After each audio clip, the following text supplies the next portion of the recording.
Hello, everyone. Welcome to this week's art stream. Today we've got Matt with us, Hello, hello. and of course, with us we also have Holly.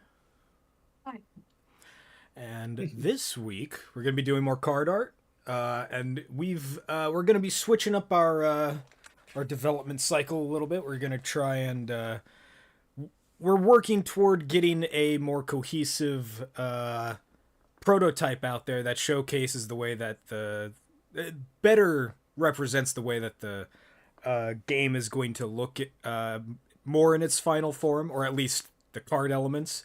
So we've got a tighter list of card art that we're working on, and Matt picked some of that card art today. You want to tell us what we're working on? Yeah, so today we're working on the card Defy Gravity. I won't get into the technical jargon of what the card does mechanically, but uh, simply it's like if you're in an enclosed space, it just kind of allows you to jump to another surface, and it kind of reduces the amount of movement you require. I think that's how you'd put it. Right. So the effectively, if you are in it's a part of a family of cards called Tunnel Fighter, and it gives you the opportunity to, if you're getting attacked, you can run on a wall or a ceiling, and your climb speed, which is if you want to relate it to something like in D&D, climbing is considered basically difficult terrain, so you spend double your movement speed to climb on surfaces. Since you're an insect and it's not that hard for you to do it. But the this card allows you to use your climb speed as if it were normal movement in a tunnel situation, but you got to be in a tunnel to use it. That's the catch. Yeah. So yeah, that's effectively what this card is going for. And So for the artistic side of it, my plan currently is to have a termite nymph because the termites are fond of the tunnels. indeed, Leaping out of the way of a centipede that is trying to bite at him. yeah, and which this is kind of like following through with some interesting lore tidbits about centipedes and termites. Not to get too deep into some of the more geographically specific storytelling we're planning on implementing, but there is in the land of Taman a an old uh, termite mound, a burrow, as they call the general term for their homes and their civilizations. That burrow is called Tera, and at some point it was abandoned because it was attacked by an enormous centipede. And legend has it that that centipede is still there. So this is very, very topical. Very, very well done. I didn't even have to give you that prompt for it. That was all you, baby. Yeah, pure instincts. Pure instincts. Uh, but yeah. So welcome, welcome. Sit in, Yeah. have a nice cup of tea, chillax, hang out. Uh, prior to Unfortunately, I have an uphill climb today because before the stream started, Jay jinxed me to fumble. So uh, given the name of this card, Defy Gravity, and it happening to be coincidentally in time with the release of Wicked, Jade for the past few days has been practicing singing Defying Gravity, which, great song, and she has a lovely voice, but she when I told her the name of the card we'd be working on, she and I verbatim say, "I hope he struggles with it, with drawing it as much as I struggle singing it." So absolutely cursed. yes, very cursed. But we'll see. It's going to be interesting. Yeah, yeah. Of course, with Defy Gravity and a name like that, it's I'm definitely going to try and play with some interesting angles and perspectives. Before Yeah, the stream and started, I was like, "Yeah, I want a nice, relaxing piece to work on." And then as I've started drawing this, I'm like, "Oh man, what did I just? What am I doing?" as it always goes, that we always seem to get ourselves into the weeds on that, don't we? Yeah, I have a bad habit of every painting I do, I want to like push myself to try something new. I can never just settle, which is good and bad because it means you learn quickly, but it also means, if you're trying to perform live, it makes it a little awkward when you're trying to figure stuff out in real time. Hey, you know what? That's what the audience wants. They want authentic artwork. They want the authentic struggle of being an artist represented on screen, and by God, we're gonna give it to them. Fair enough.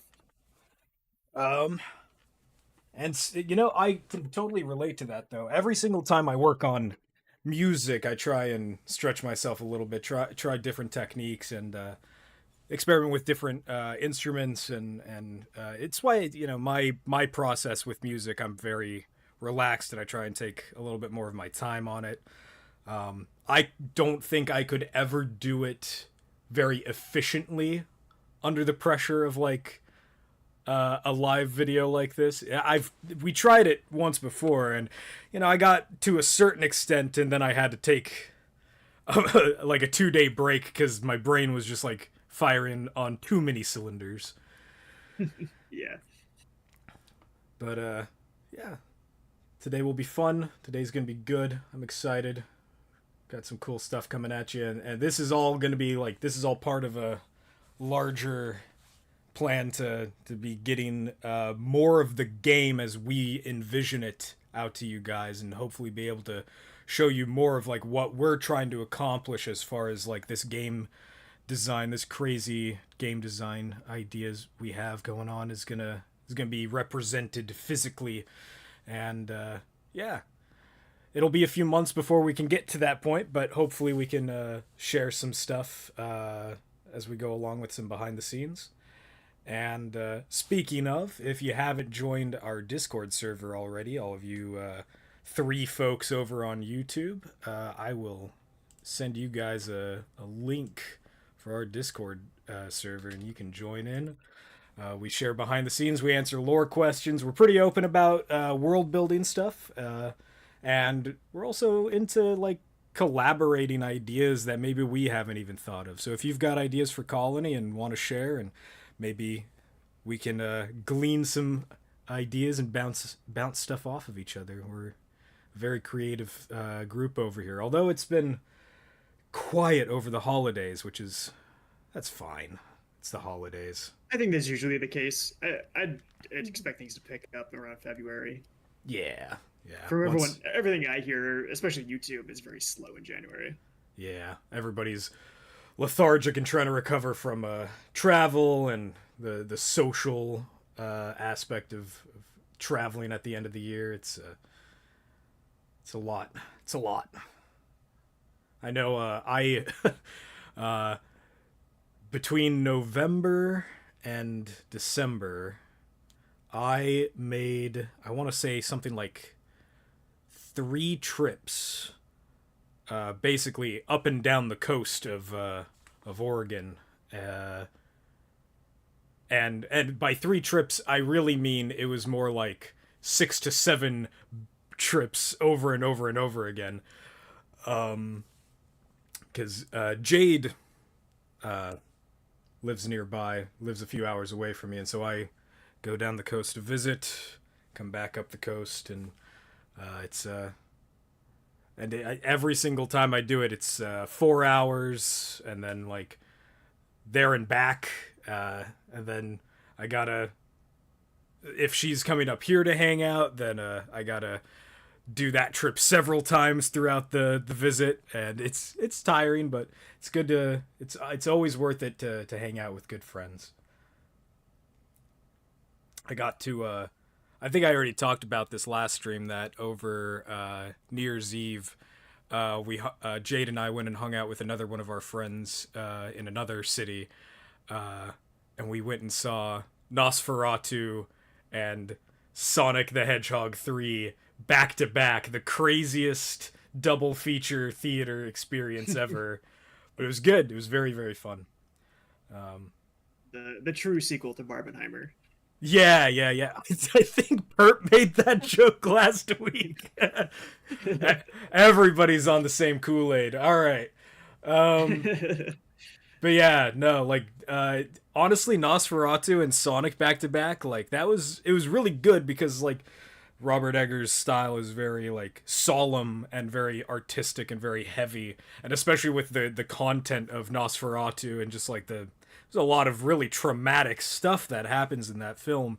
And it's an amazing film, highly recommended. There's moments where like I can kind of relate this to the first time I saw Dune in theaters with my friend on opening night. Was there's this just amazing moment when in the opening when it was just like this, like the way that it kind of just like it almost feels like the cinematography itself is like breathing and like like lifting you in and out of these deep like focus shots of individuals, and then like slowly expanding out to these really large wide shots of landscapes and machinery. And there's a lot of moments like that where the cinematography in Nosferatu just like kind of sucks you in and kind of like makes you travel with the camera in very like sweeping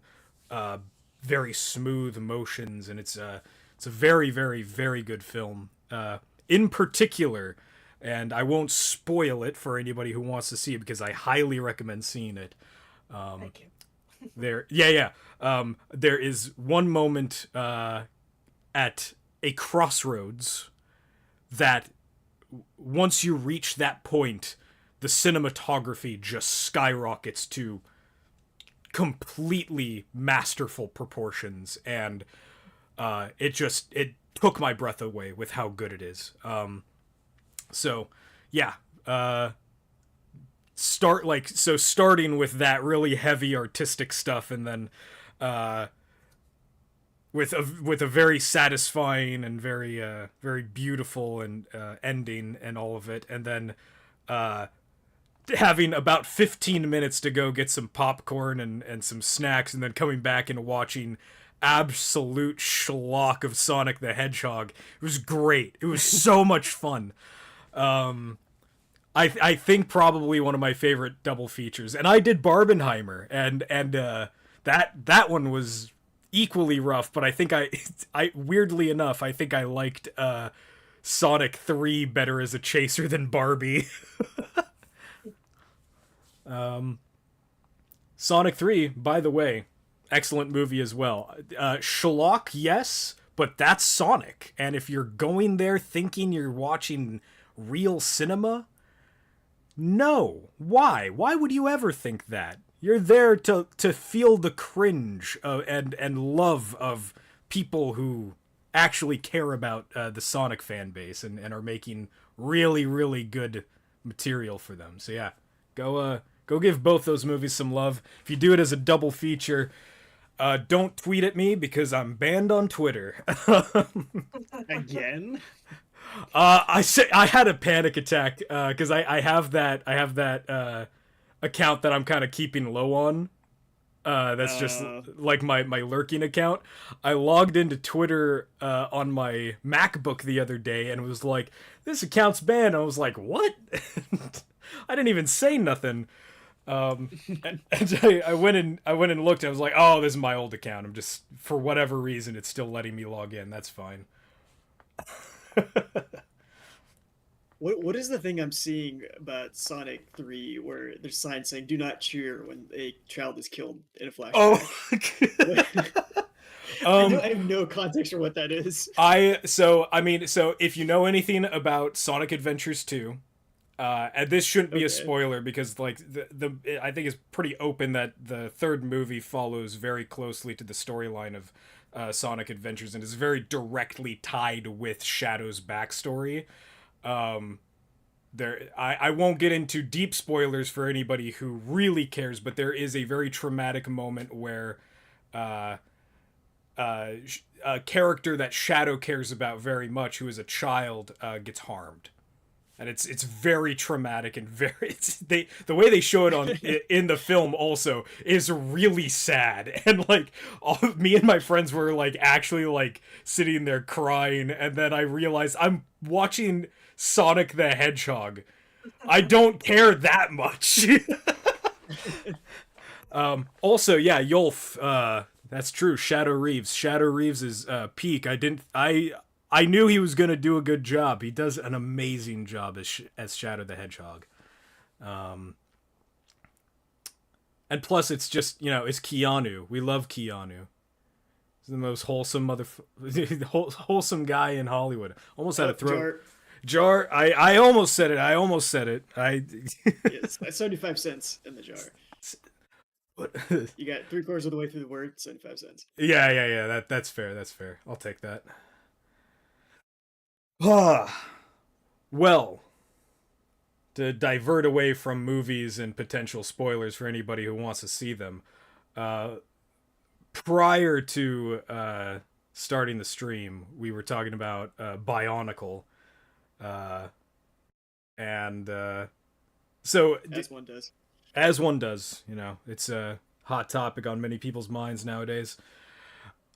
So not to get back on the topics that we were talking about prior, but it's very interesting looking at the way that more YouTubers that don't have much to do with Lego or Bionicle are starting to talk more about Bionicle as a topic of nostalgia. Not necessarily nostalgia bait, but just like talking about how weird it is that so many people have very like intimate memories, like really really intimate memories of Bionicle, and maybe they don't know very much about it at all, as far as the lore goes, and they maybe only had like a couple of play sets or figure sets from back in the day.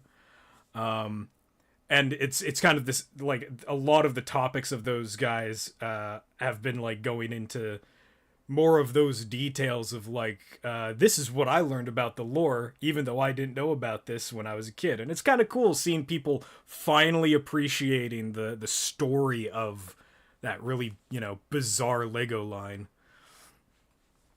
So I watched like a 10-hour lore video where the guy just went through and broke down every single bit of lore. oh, which guy? During my 12-hour work shifts. I don't remember. Was it Duck He had, like a Bricks? whiteboard. No, it wasn't the Duck Bricks, because the Duck Bricks was like a compilation. Oh Where yeah. There's like a bunch of videos. This guy actually like had made one single video where he went through and broke down, yeah, like in chronological order of the stories being released, all the story content. Oh wow. Okay. And it's I'm glad that Bionicle's getting recognition, because it is beloved to me, and I have said it prior, I think, in the server, maybe on stream before. I regard Bionicle personally in to the same degree of like the breadth of lore and writing and literature as and especially world building and creativity as things like Dune and Lord of the Rings. I just think that the place where it suffered to actually achieve the reality of what those kinds of stories were able to achieve is tied directly to the fact that it was written for a toy line, and that's why it suffered. That being said, I still love it, and I will always recommend it to whoever is looking for new stuff to sink their teeth into. And every time I think about Bionicle, I just get that itch to work on Precept again. I just don't have time for it. Oh, I get you. Precept is we got time to work on Precept. That's a ways away. Also, I still owe you a song for Precept. Maybe I'll do that this summer after 8-10 day. Because 8-10 is kind of when we're finally going to be able to take a small breath away from heavy colony development. For those of you who don't know, 8-10 is the international. Well, it's actually National Bionicle Day. uh, which is August 10th, and then uh, the other 810, which is October 10th or October 8th, is the International Bionicle Day. But since the guys who run the 810 live stream are primarily in the U.S. and in Canada, the big live stream happens in August, and it's a nice summer event. It's really cool, and we're gonna have. We're not announcing exactly what our presence there is going to be for Colony, but we've got some cool stuff in the works to potentially be showing off around that time, and it's gonna be cool. I'm always excited to work on 810 stuff.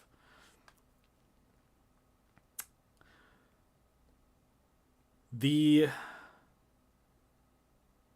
sorry, Ritallin's still kicking in. Uh, so do you want to walk us through what you've got so far on this, Matt?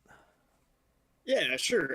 So far I've just been thumbnailing, trying to find like angles and positions and compositions that I feel suit the painting well.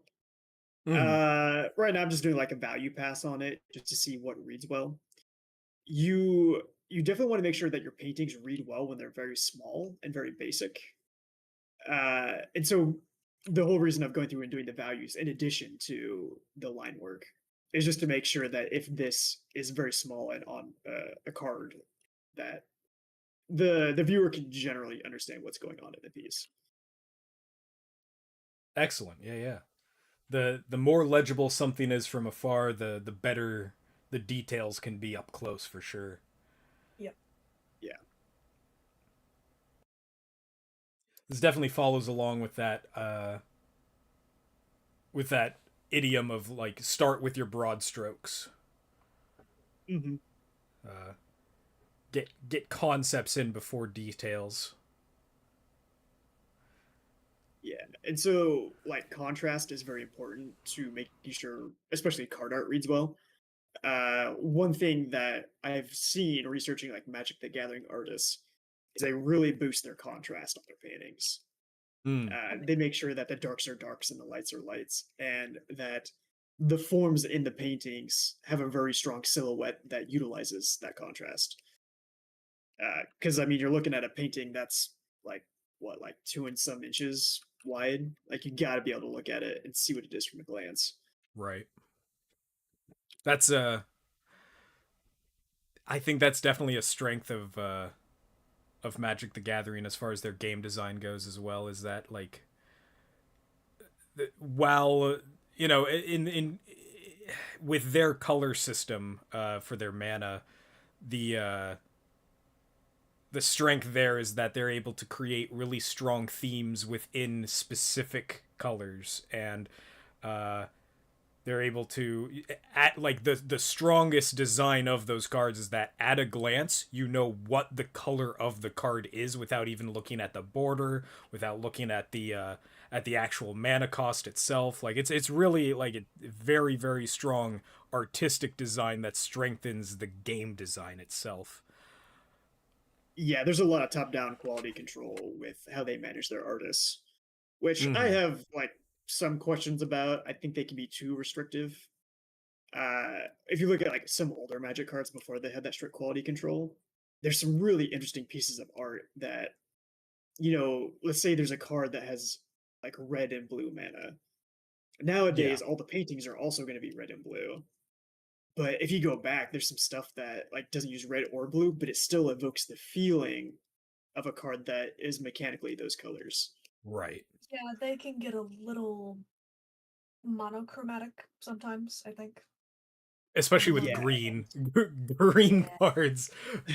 It's almost always just, oh, you're in a forest, and it's like, okay. Yeah, red can also be a big offender. Yeah, yeah. Oh, it's Every once in a while, they'll have a volcanoes. set where they shake up the color palette, and they're really cool when they do that, but they're not very common. Mm-hmm. Like more recently, there was a set called Phyrexia All Be One, and I'll dive a little bit into Magic lore here. But the Phyrexians are essentially like the Borg of the Magic universe.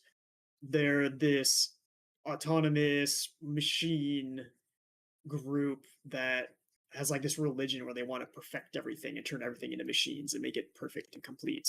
Ah, okay. And they're like basically robot zombies. And they had a set, I think it was actually like a year or so ago, where you go to the home plane, like the whole dimension that the Phyrexians come from. And the way that they interpret the mana in that plane is very interesting. And especially the coloration of it.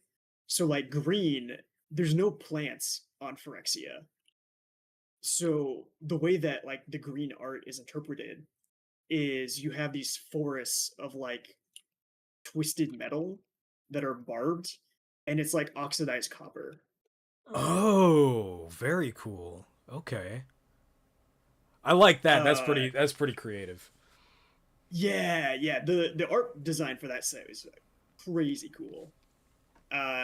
The blue cards are like all very silver, like liquid metal, chrome, and then there's like glowing blue bits.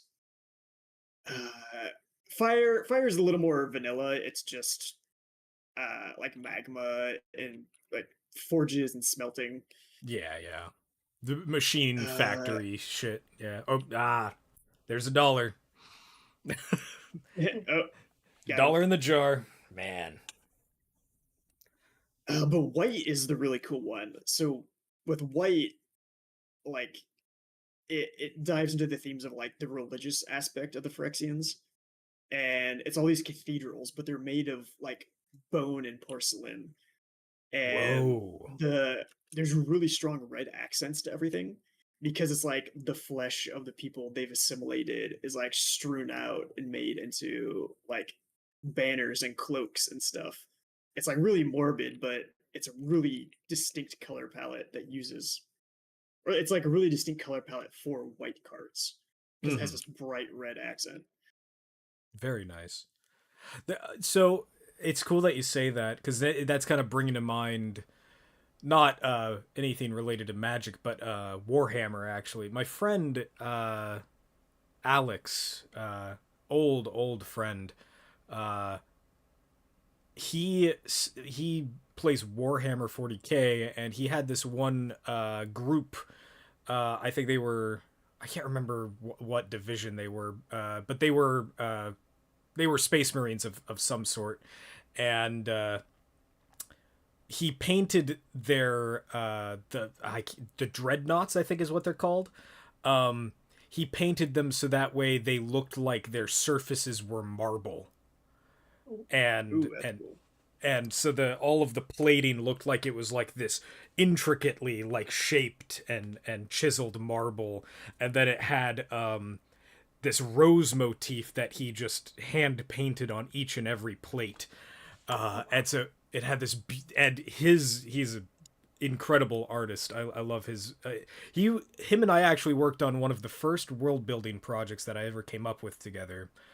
We were going to do a graphic novel together, and it just never panned out. We were teenagers, yeah. and Yeah, the it was fantastic, just the way that he interpreted it. And so I appreciate when you can take coloration themes like that and subvert them into something that still works with the color palette, but or the shapes given, but it's a subversion of the traditional themes used for it. So that's great. yeah. That's one thing I'm really trying to do with Colony is uh like take colors that wouldn't normally be associated with other colors and then kind of blending them together to create these really distinct palettes for each faction or Hmm. each race, I should say. So, like one thing I've done is with the Apoy, the honeybees, like a lot of their cloaks and garments, I'm kind of giving this nice, like dark teal color. Yeah, I've noticed You that. wouldn't normally associate that with bees, but I find it just accents it really well.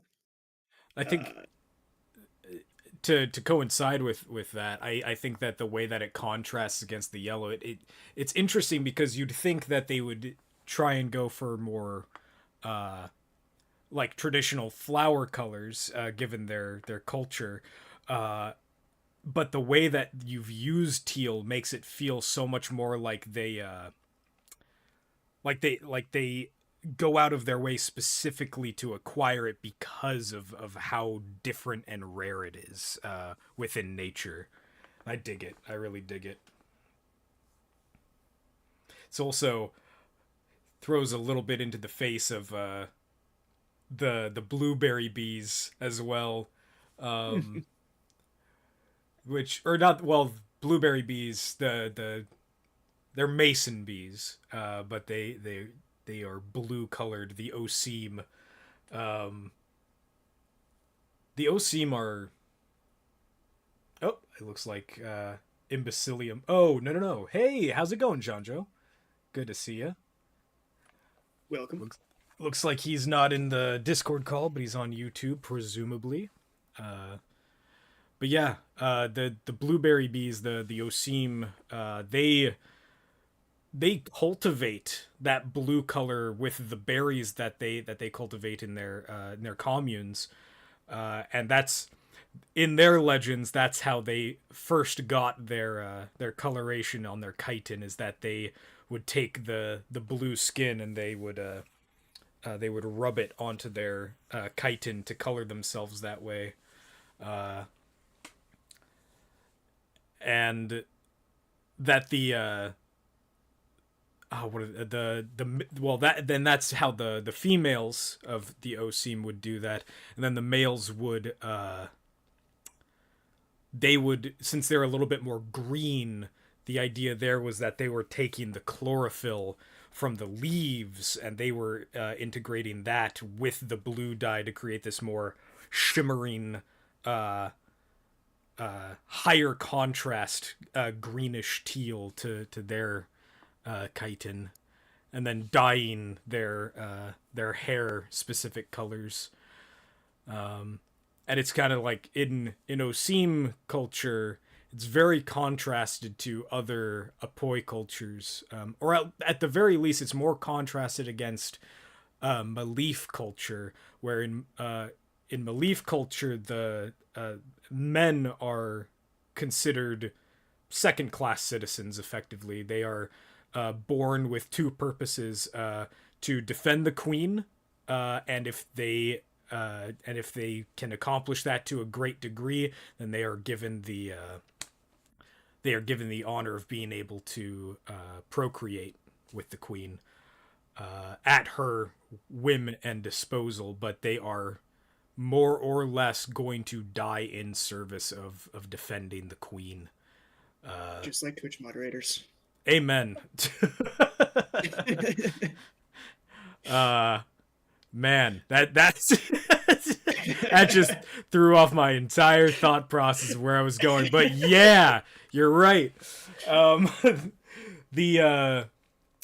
the way that the Oseam contrast a lot to the Malif is that they've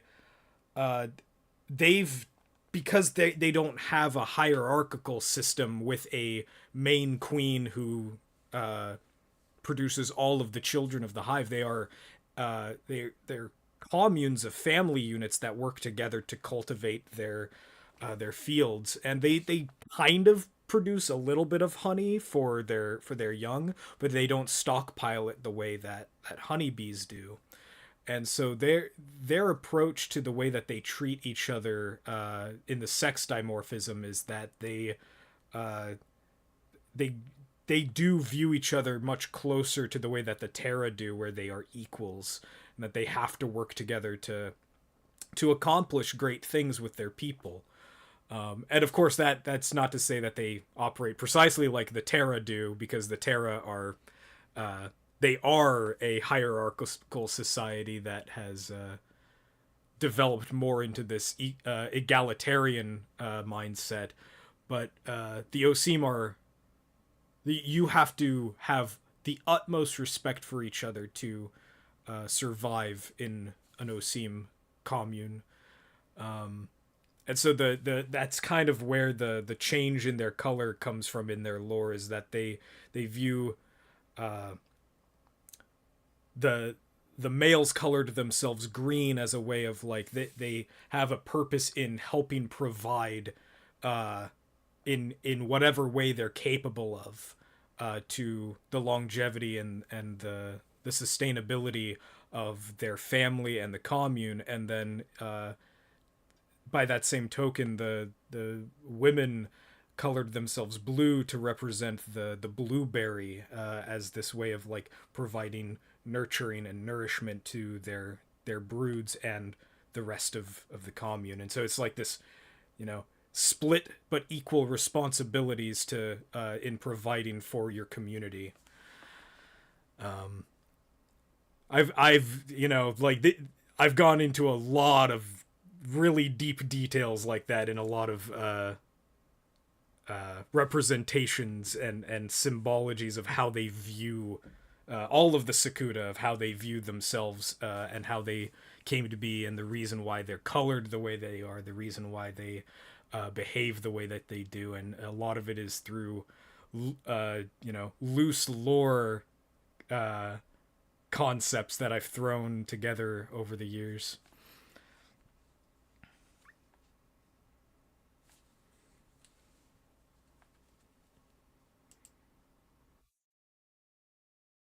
So Imbecilium has a good question. In regards to the Apoy, if a male was to break off to try to do their own thing, does a hive kick up a big stink, or are they like, lol, good luck loser, and just forget about them? Or does it depend on the specific male? It would definitely depend on what kind of Apoy. In Malif, if a male just runs off and abandons the hive, they're gonna just be like, okay, no big loss. There's dozens more of you. You don't matter. If it were Osim, they would definitely view it as strange, especially if he was already like in a mating pair, and they would probably think very, very poorly of him for having done so, because he is abandoning, you know, promises and covenants that they've made with each other to protect each other and to maintain the safety of each other. If it were Bombika, which are bumblebees, you know, the bumblebees are not necessarily egalitarian to the same degree that Osim and Tera are, but they are certainly, they would view them in much like a way of like friendship, and they'd be sad to see them go if that's what they chose to do.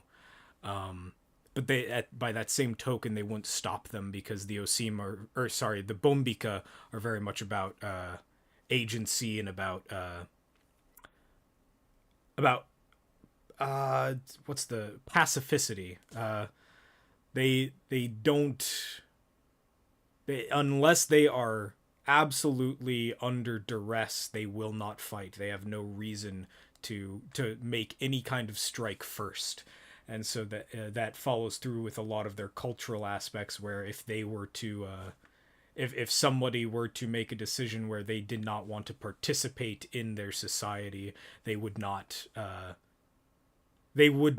see that as any kind of a threat. They would just view that as an aspect of them just wanting to pursue their own path. Not to derail you. You're good.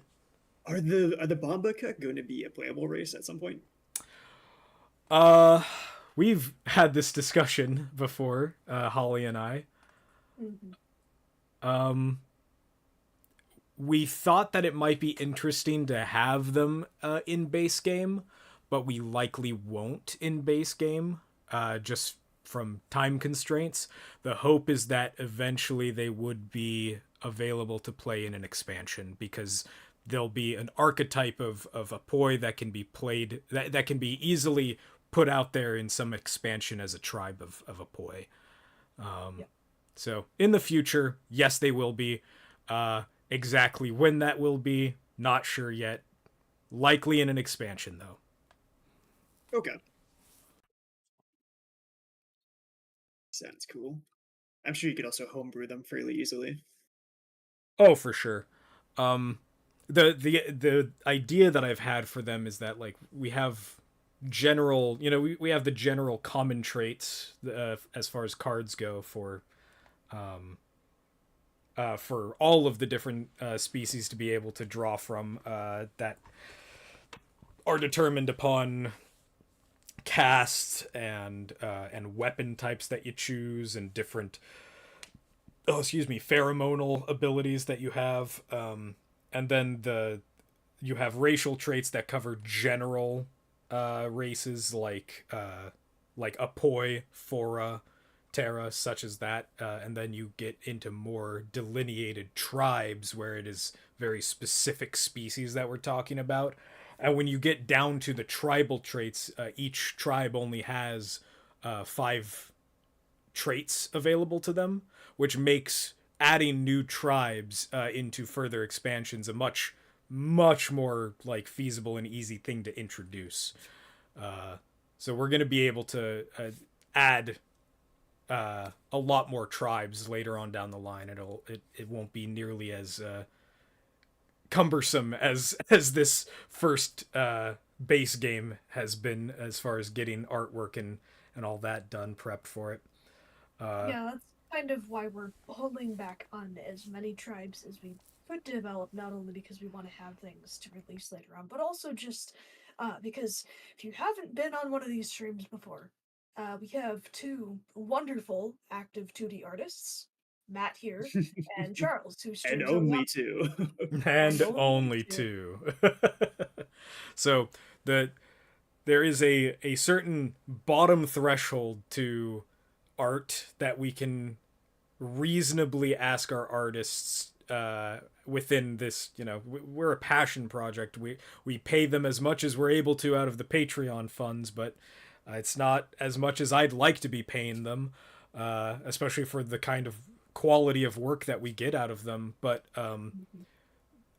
to there's this bottom threshold as far as like card art and just general game design goes that we have to be more expectant of, where we can't ask too much of our artists at once, and so we gotta pace ourselves on what we can release, what we can work on.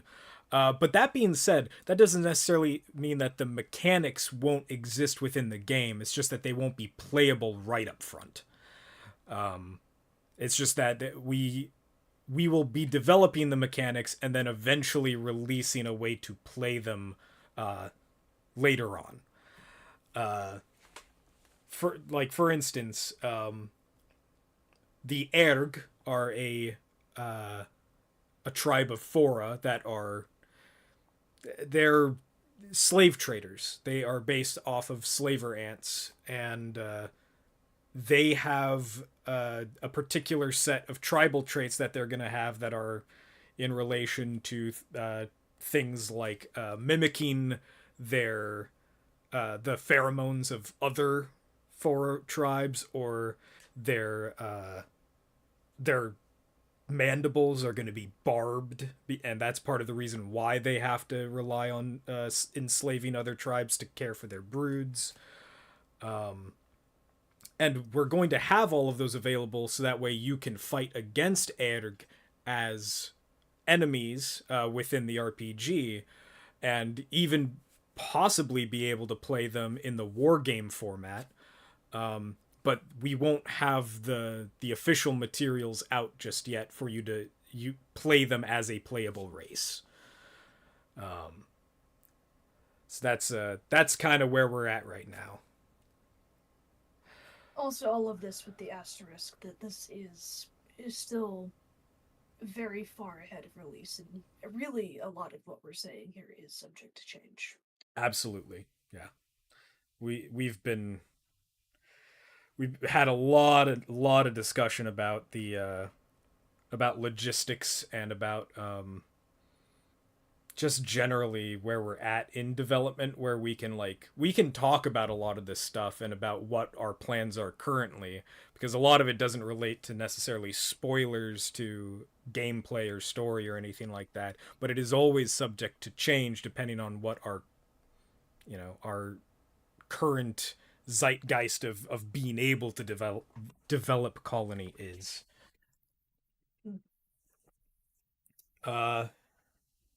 Imbecilium asks, would it be reasonable to say that some Bombica set up hives in the matter of a tavern slash waystone between mountains, hives, or burrows? That's absolutely not too far off. They build much smaller hives that they don't really produce a honey that you'd necessarily want to be eating, or at least not humans, but they do produce a little bit of honey, and they'd probably have smaller settlements that could definitely exist as in betweens. There's a lot of termite folk that like Tera who do the same thing. There's smaller burrows that are just not necessarily large settlements, but they've got effectively taverns that are publicly available for you to go and spend an evening or some longer extended period of time hanging out with them and making your keep in some way.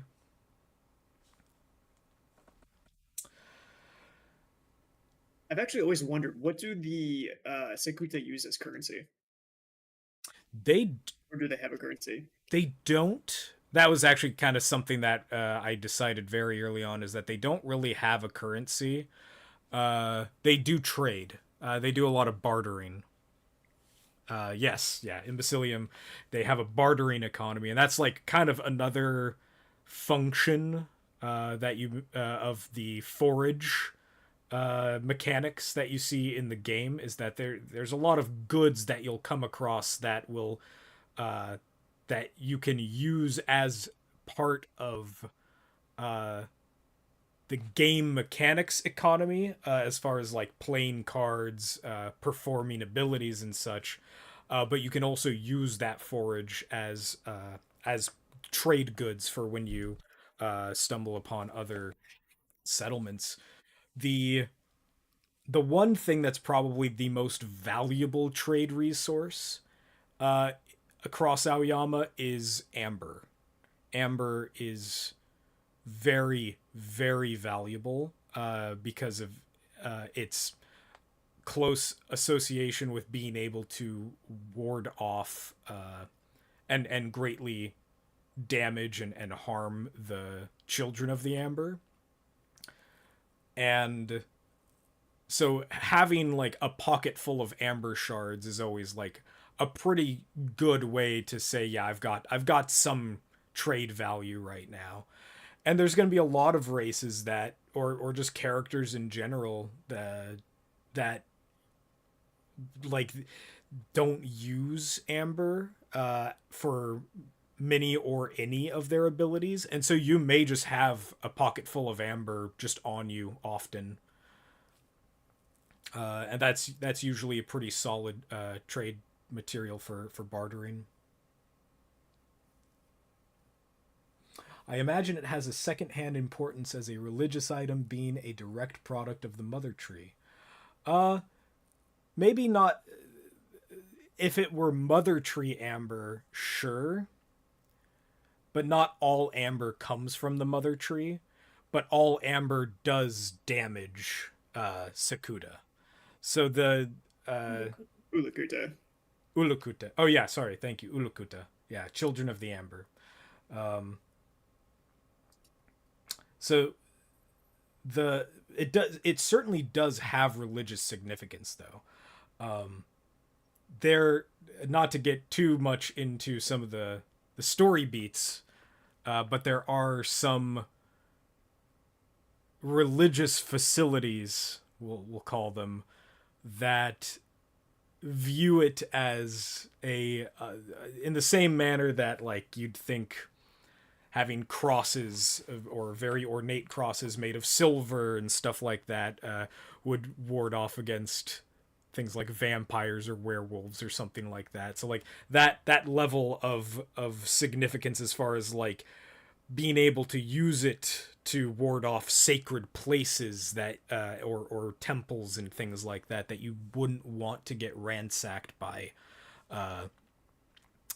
Ulukuta, and so they would stockpile large swaths of amber to prevent such a thing from happening, and not even necessarily that it's just religious institutions that keep those kinds of heavy or grand amounts of it. There's also just individuals who view it as like for the same thing, is that they want a certain degree of protection from the or a perceived paranoia, I suppose, of like being afraid that they may be attacked or may be just sorry, my brain's all over the place right now. That they may be attacked by Ulukuta, and so they themselves as individuals would stockpile this stuff. And it's not necessarily that that's in this case a terribly bad thing, but they do kind of get it in their brain that they just need more and more and more of it, and that there is no such thing as enough of it in their minds. My house is filled with 300 crucifixes. Mm-hmm. There's some people like that. The Vatican doesn't tell you this, but the crosses in the church are free. You can take them home. I have 300 crosses in my house. No. Man.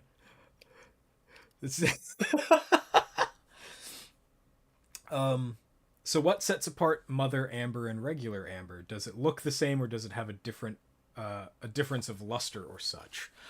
Mother Amber likely does. I haven't gotten too much into Mother Amber specifically, and mostly because the Mother Amber is the amber that was used to create the Ulukuta. So there's a lot of like gray area as to whether or not that like I haven't determined whether that particular amber may have different properties. And additionally, if you do want a little bit more information about amber, there's also a variant called Sun Amber, which is actually made from crystallized honey.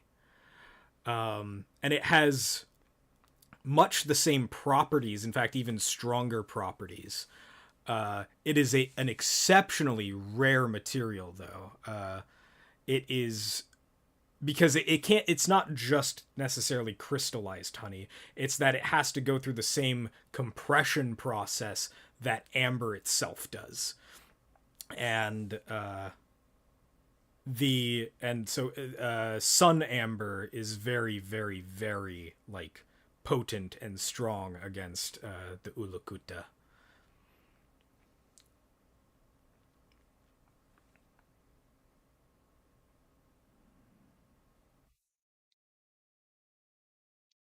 Rutilated quartz. I'm not sure what that looks like. Now I gotta go look.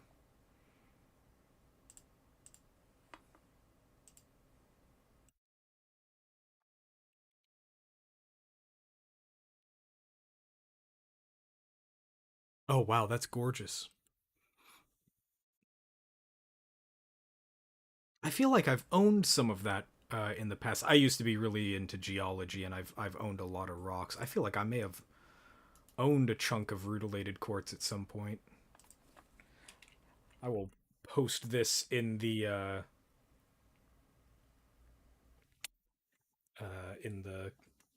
Discord chat. So Sun Amber could only be found in long since fallen Apoi hives or specifically prepared stashes left to age. Yeah, effectively. That is how it would get created. And it is more likely that it would be in fallen Apoi hives. It is an exceptionally rare thing to come across, and most of the Sun Amber that you would find usually gets claimed by Apoi as heritage items. Yes, absolutely. Knowing the location of Sun Amber could be even to the extent of being a giving you a price on your head for even knowing such a thing.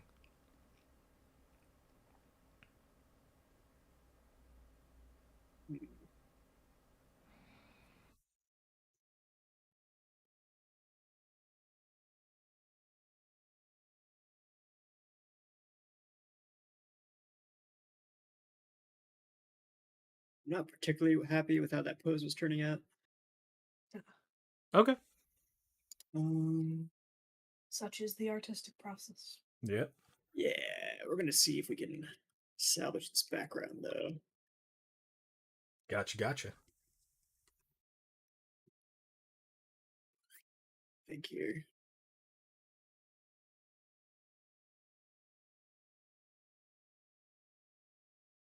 That one in the center is with the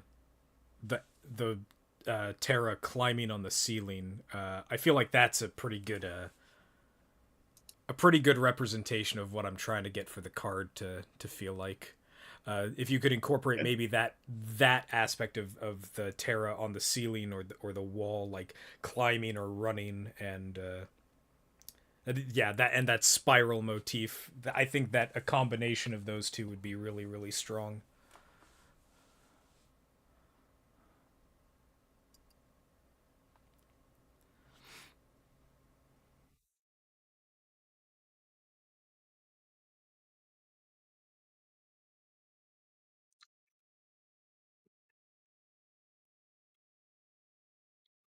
So would those locations be jealously guarded secrets to the degree that a poi might stamp out an entire colony to keep the knowledge from spreading? Potentially. Absolutely. Well, the That, employee would stomp out an entire tribe if they looked at them wrong. yeah. Frankly, yeah, the Apoy are kind of racists. Let's be real. We don't use the Um, B word much around here. B word. um, But the but the oh, where was I going? Oh, um, I'm trying to like think of other like interesting stuff to talk about in regards to amber or even just like trade materials in general. For instance, moving away from amber, blood is not necessarily a common thing that you'd come across, and not even necessarily something that most Sakuda would care to trade for, but it is something that comes into play component wise occasionally.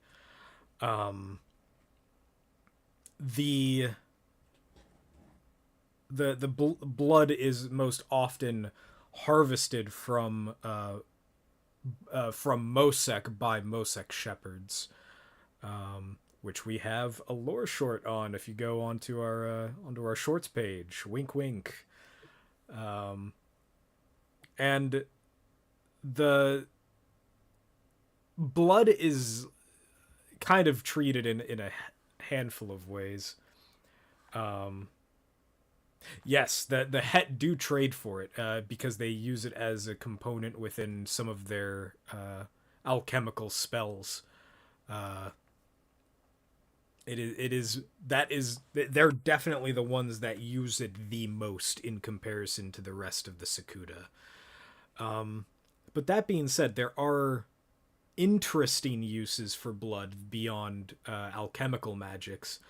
There are some Phora colonies, some Po mountains, where they use blood to help fertilize their crops because of how much nutrients the blood has in it.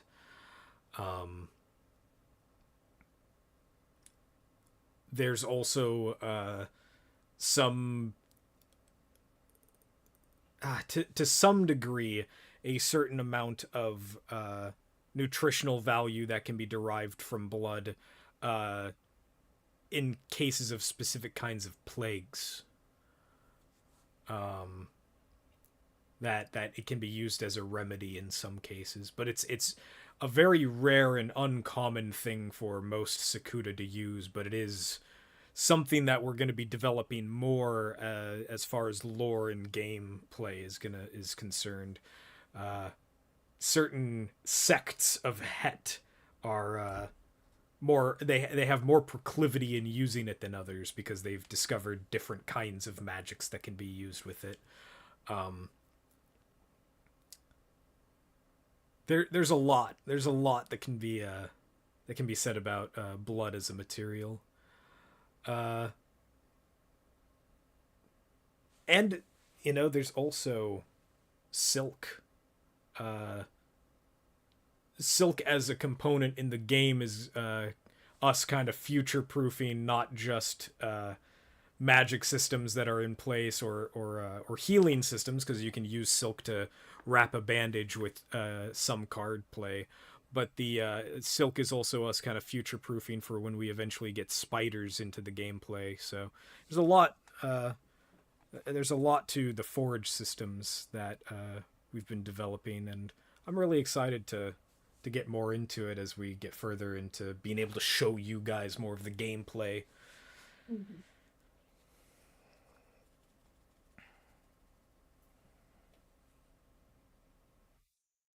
Yeah, I think Arak will definitely be, when we get to it, one of my preferred species to play, because the idea of just weaving runes and stuff with your silk is just very cool. Yeah, uh, the runes are cool. I'm getting more and more into, like, as I've been studying and developing more concepts for the Arak, as far as runes go, it's been getting more and more interesting to, like, okay, the history of runes linguistically is really fascinating in Scandinavian culture, because not necessarily to perfectly equate them to this, but there's like not just the symbolic meanings and the linguistic pronunciation of runes within the language in the same degree as like Greek letters, but there's also like there are like really deep philosophical purposes to the way that runes are organized and written, and I'm trying to like I want the gameplay of how Arak weave runes to potentially have some slight building modularity into it, where you can like combine runes together. It's something I'm exploring, and it affects the way that the spell is cast, and it could even be within the role play elements that you could have it flavored in a particular way, or depending on how much silk that you put into it, there could be a way uh, to amplify the effects of the runes and such. There's lots of cool stuff that I'm coming up with for runes, just slowly but surely.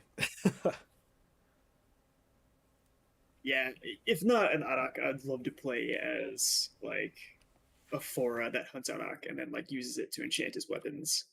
Oh yeah, yeah, That's yeah.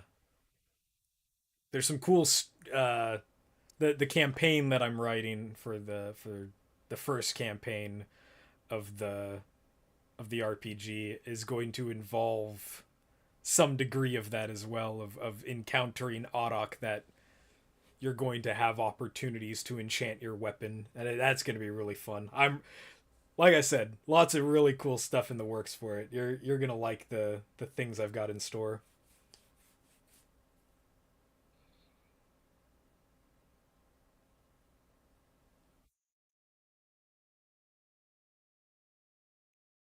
so one thing I'm doing with this piece to communicate the idea that you're in a tunnel, since you can't actually see the entire environment, is just getting this single beam of light that pushes through the painting. Uh, Oh. it communicates the idea that there's only a small source of light that's very tight out of view. And so even though you can't technically see that this is limited to a tunnel, you can feel it just by the way the light's behaving. Mhm. Very clever. Yeah. Good use of space. The other thing I'm Ye- doing is I have these guides I have set up here since we're going to be formatting the cards to have square formatting. I Mhm. want to make sure that the painting will fit within that square, even though the painting I'm doing now is wider. Gotcha, gotcha.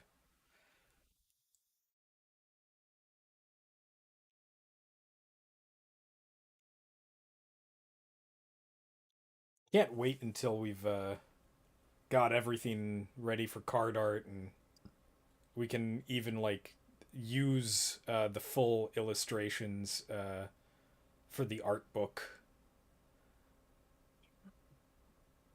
The art book's gonna be sick. I can't wait to just have that on my table, man. Mhm. Yeah, it'll be cool.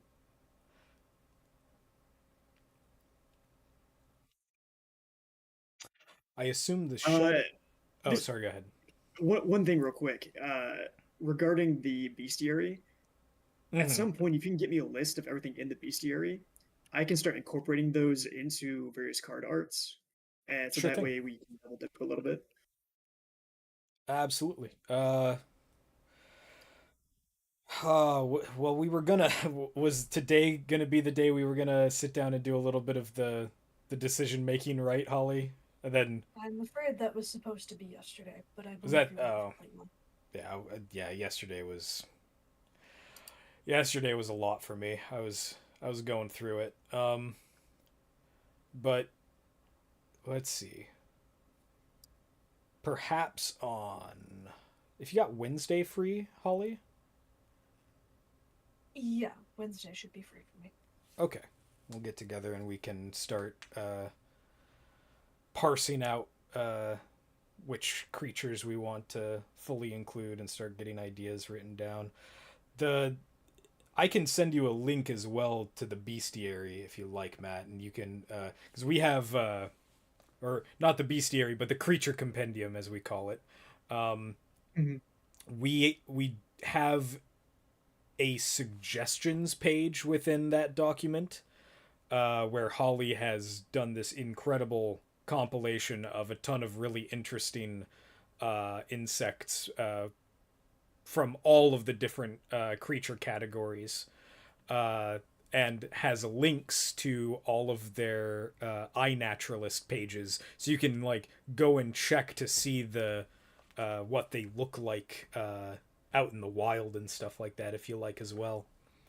Yeah, Yeah, for because sure. when I was putting that together, I just kind of figured, well, these might end up being drawn at some point, or it will be useful to have visual references. So I think every entry on there has a link. And will the Sora be included on that bestiary? Yes, Okay, because I do want to start working them in a painting as well. absolutely. Mhm. Yeah. I feel like they provide a nice contrast to the like we're so used to the insectoid that just throwing a Ye- frog or a bird or a squirrel in there like really shakes it up. Yeah, That especially with how monstrous they seem beyond just, you know, I suppose, say, like, here in this piece, the size disparity between the Tera and the centipede. like even greater beyond that in Mhm. this case. Yeah. The that's like kind of the crazy thing like when you think of the scale of soda sol like that's the soda sol are unfathomably huge to these guys. Like they look at them and they're that like they literally think they're looking at gods, like ancient gods from an old forgotten time. Like um the earth itself has just like started manifesting and moving. yeah, exactly. It's ugh that the way that you know again, and not to say that this is going to be anytime soon, but the way that my mind thinks of these like scenes and concepts cinematically is just like this incomprehensible scale of moments that I see in my mind hitting story beats and just where the the moment you see one of these things you just realize just how insignificantly small you are within this grander world. And that's like that's everything. That's everything. The reason why I kind of created this was to create this understanding of the sense of scale of what even we are to these things, to these creatures. And I can't wait to get into more of that, like way later down the line. There's so much I can't wait to dig my teeth into. We do have some questions that I want to get to though. Shoot. Let's see. I'll start from the bottom up. So, considering that the Sakuda don't have any metalworking ability, as far as I know, how would they interpret a piece of worked metal if it somehow ended up in Aoyama? Metal. We've had this discussion before. Yeah. Metal occasionally is found in Aoyama. It's very few and far between. And it's usually, even if it may have appeared to it at one point been worked, it is no longer, like, it no longer reflects what it may have once been. Most metal that they might find is exceptionally dilapidated, and they regard it as in much the same way that they would like very hard stone, like granite or something like that. It's just something that they can't use. It's something that they have absolutely no knowledge of or understanding of being able to craft or manipulate. So if they happen to find something that is shard-like, they might co-opt whatever its shape may be into an actual weapon, but it has to already be in that form for it to reach that usefulness. They can't work it at all. It's just a physics thing. When you're that small, you can't get enough heat to melt metal in any meaningful way. Yeah. The additionally, they like I said, they kind of view it in the same way as like granite, or they kind of think of it as even flint. It's a material that exists, and they just use it like to whatever degree that they may be able to. Sometimes they find large chunks that are completely useless to them.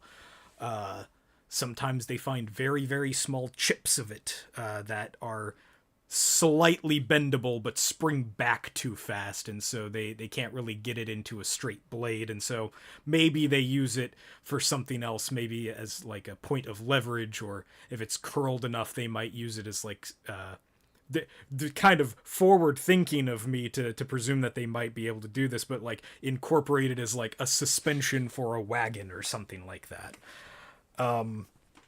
I could see the head attempting to use magic to mess with metal, but it would be like very primitive. Super primitive, yeah. I would have to really bang my head against the wall to think of why they would want to mess with metal very much, but if anybody could mess with metal, it would be the head. They do have a degree of fire magic that could potentially not necessarily melt, but soften metal enough to a degree that they could manipulate it into a shape that would be useful for them. But it would have to be for a really good reason, because it would take a lot of energy and components to do so. What if they just made a giant magnifying glass? What you're describing is the Manta monasteries, with the observatories on the top. They have they have this giant crystal ball at the top that filters in sunlight, or not sunlight, but filters in the light of the night sky. And it's funny that you say that, because they actually have to cover it at night, otherwise the sun gets in there and will burn up all of the Momoku that they've marked inside. So. I was gonna say it would be hilarious if there's a story like just tucked away somewhere in the world of like the first time they built one of those, that like some dude was in there during the day and he just gets burnt to a crisp. Just fried. Yeah. That's actually, and then someone like, oh, we should start a like that's the tale of why they had to start doing that. It's like the first person just kind of annihilated by that thing. He took a nap too long in the observatory, and he walked out crispy. Um, but yeah, that's they're like joking about magnifying glasses. They do occasionally come across like small crystalline glass spheres that are clear enough and have enough magnifying ability that they'll use them for their observatories. They're very hard to come across, though. They do occasionally, uh, with the help of Tera and Fora, the Tera and Fora will sometimes find soft crystals, like soft clear quartz, and it's uh, fragile enough that they can like chip off small bits at a time, and they can eventually make a sphere. Those are probably more common than finding natural ones, or just natural crystal balls out in the wild. But that's in my story that I'm writing in the setting for Taman. That's how the two twin observatories for the Manta in Taman acquired their crystal balls. Was they were acquired by they were found as larger crystals by the Tera and the Fora. Okay, so more questions. Yolf asked, completely different topic, so we'll give some time to this. Completely different topic. I'm assuming you didn't see the new League of Legends season trailer, but they showed a scene out of a champion's POV as they turned into a spider. It's just a split second, but I found the aesthetic concept really cool, and maybe that's an idea for artwork. And it's like a multiple copies of the of a subject in frame. I don't know who that is, unless it's Vi, but I don't think that's Vi. And yeah, that's actually, you bring that up. I've had that idea before, not quite like that, but like using the reflection of a compound eye to show a fractured image in as like the subject matter of an art piece. I have thought of that before. Um, let's see.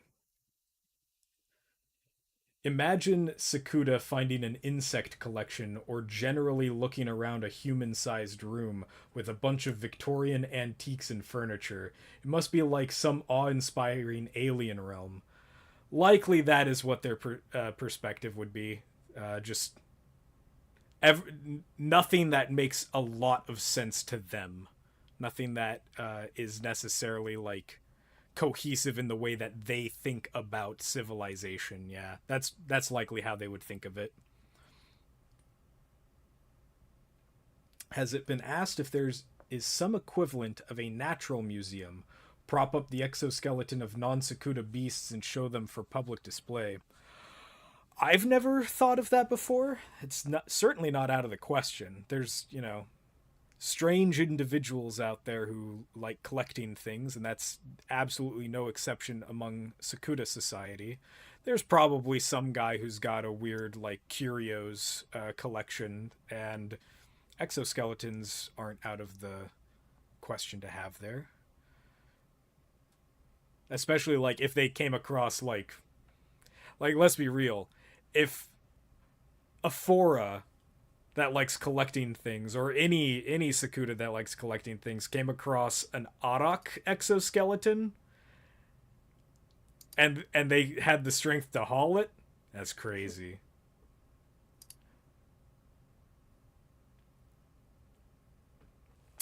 Oh, here, let me check that message from Eldrin. I assume the shed exoskeleton of bugs could be crafted into things, or used as building material, or even used as fertilizer, or bait to draw in enemies, or scare them off. Yeah, that's so I'll give you some backstory to some more Tera traditions. Um, the warrior class of Tera are they have this tradition where they, since the Tera are all susceptible as a result of their biology, that they lay more prone to the earth than other Sakuta species. In order to be more effective as warriors, there is a tradition where they crack a weapon over, like a blunt weapon over their. I think it's their abdomen, the center piece of their body, right? I think that's their thorax. Is that the thorax? Okay. Either way, that And the abdomen is the butt. gotcha. Okay, so they crack a blunt weapon over their thorax, and it makes a crack that allows them to, like, it lets the exoskeleton kind of loosen up and let them sit up or stand up a little straighter and give them better access to their four front appendages that they can then use as to swing and to hit people. The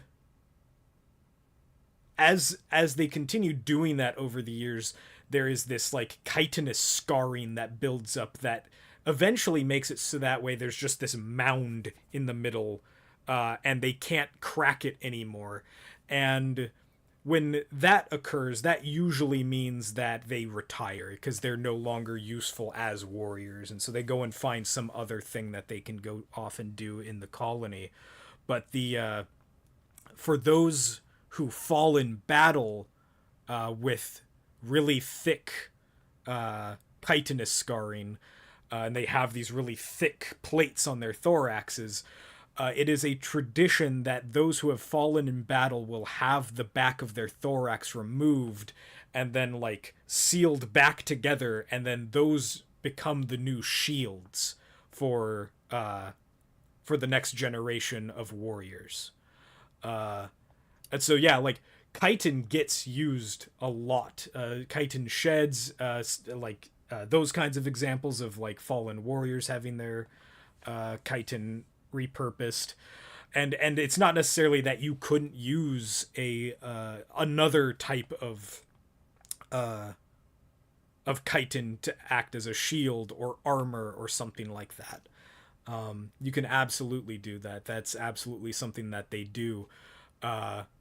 Colochitin is another one, like the thick beetle chitin is another one of those things where if you are a colo rancher, you may have colo die on you.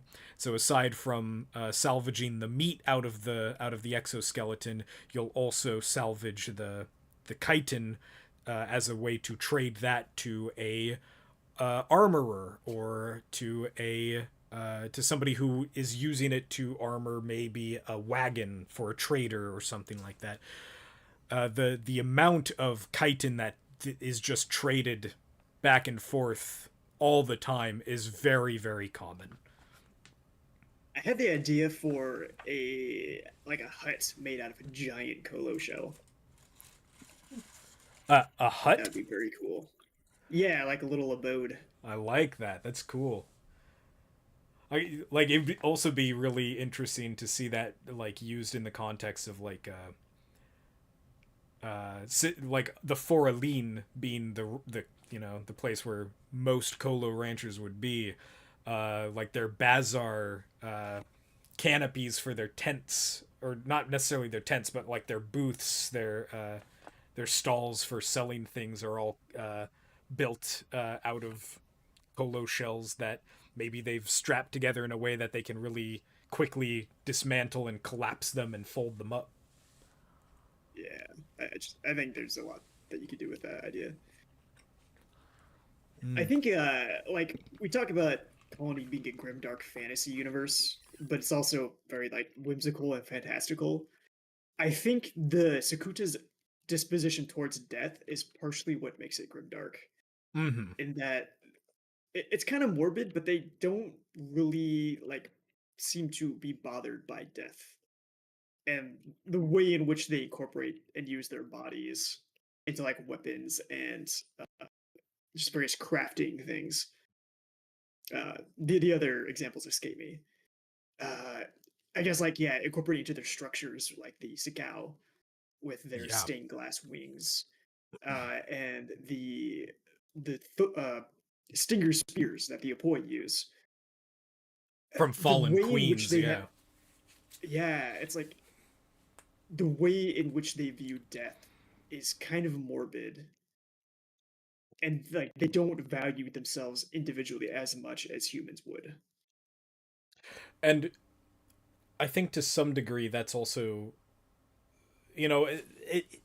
this is where it does kind of bend more into the fantastical setting of it. Is that in real life, especially in eusocial insects, a an a, an insect that passes away, like especially in like ant colonies, they don't know what the cause of that death is, and so they will just throw it into these mass graves that they have relatively near the colony, that because they don't know if they died from disease, they don't know anything, so they kind of just disregard them, and there's very little ceremony to be had for it aside from just the procession of throwing the dead bodies into the pile.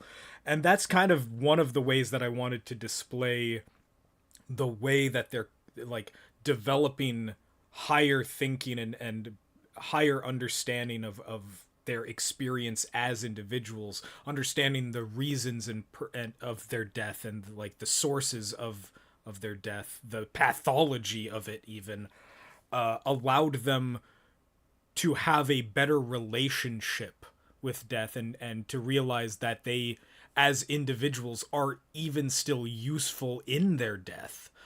And that's I feel like that's also why I reflected it as I have in the religious aspect, where they're they believe that their souls, all of those memories and personality traits and skills that they've developed over time, are passed on to future generations. And they think of that in both a physical and a spiritual sense. I remember, I can't remember where I heard it, but I remember listening to some kind of a podcast in some kind of format. It might have been even like a show on Netflix or something, where they were talking about the way that death societally, especially in America and Western culture a lot, has a very, very toxic relationship with how we view our death. And that there's this very like weird thing where we just want to get rid of the body, or we want to be rid of the feelings that we exhibit when we experience death close to us. And that historically that was not always the case, and that like in times past uh there were more intimate moments in the days following a death, where you would just sit with the body as a way of just being in close proximity to the one your loved one, and that you would use that time to reminisce and appreciate the life that they had, and the fact that you got to share that life with them, and that they shared that life with you. And I think that really influenced the way that I thought of how, especially a culture that derived from the way that insects think about death being such a common occurrence on the daily basis, and that everybody's constantly surrounded by it, both natural and unnatural, that they would have this more casual relationship with death, to the extent that they would even view themselves as just, you know, being able to have use, that nothing of themselves ought to be wasted even in their death, that their memory alone is not even enough, that they need to share a physical part of themselves. And that's why these these expressions have kind of come out of this way as I've been writing their cultures and the world building surrounding it.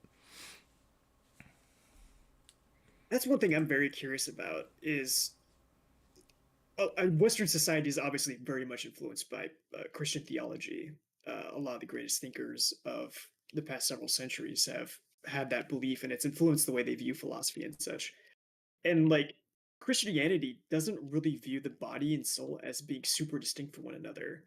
But for some reason, like even modern Christianity and the modern culture that's come out from that, there's almost this like Gnostic belief that the body and soul are completely separate, and like the body is bad and evil, and we must be rid of the body, and the soul is all that matters. And these two things are in no way actually connected. I find that very fascinating. I need to do some research into why that's the case and how we've gotten to that point. It's just Yeah, very, very curious.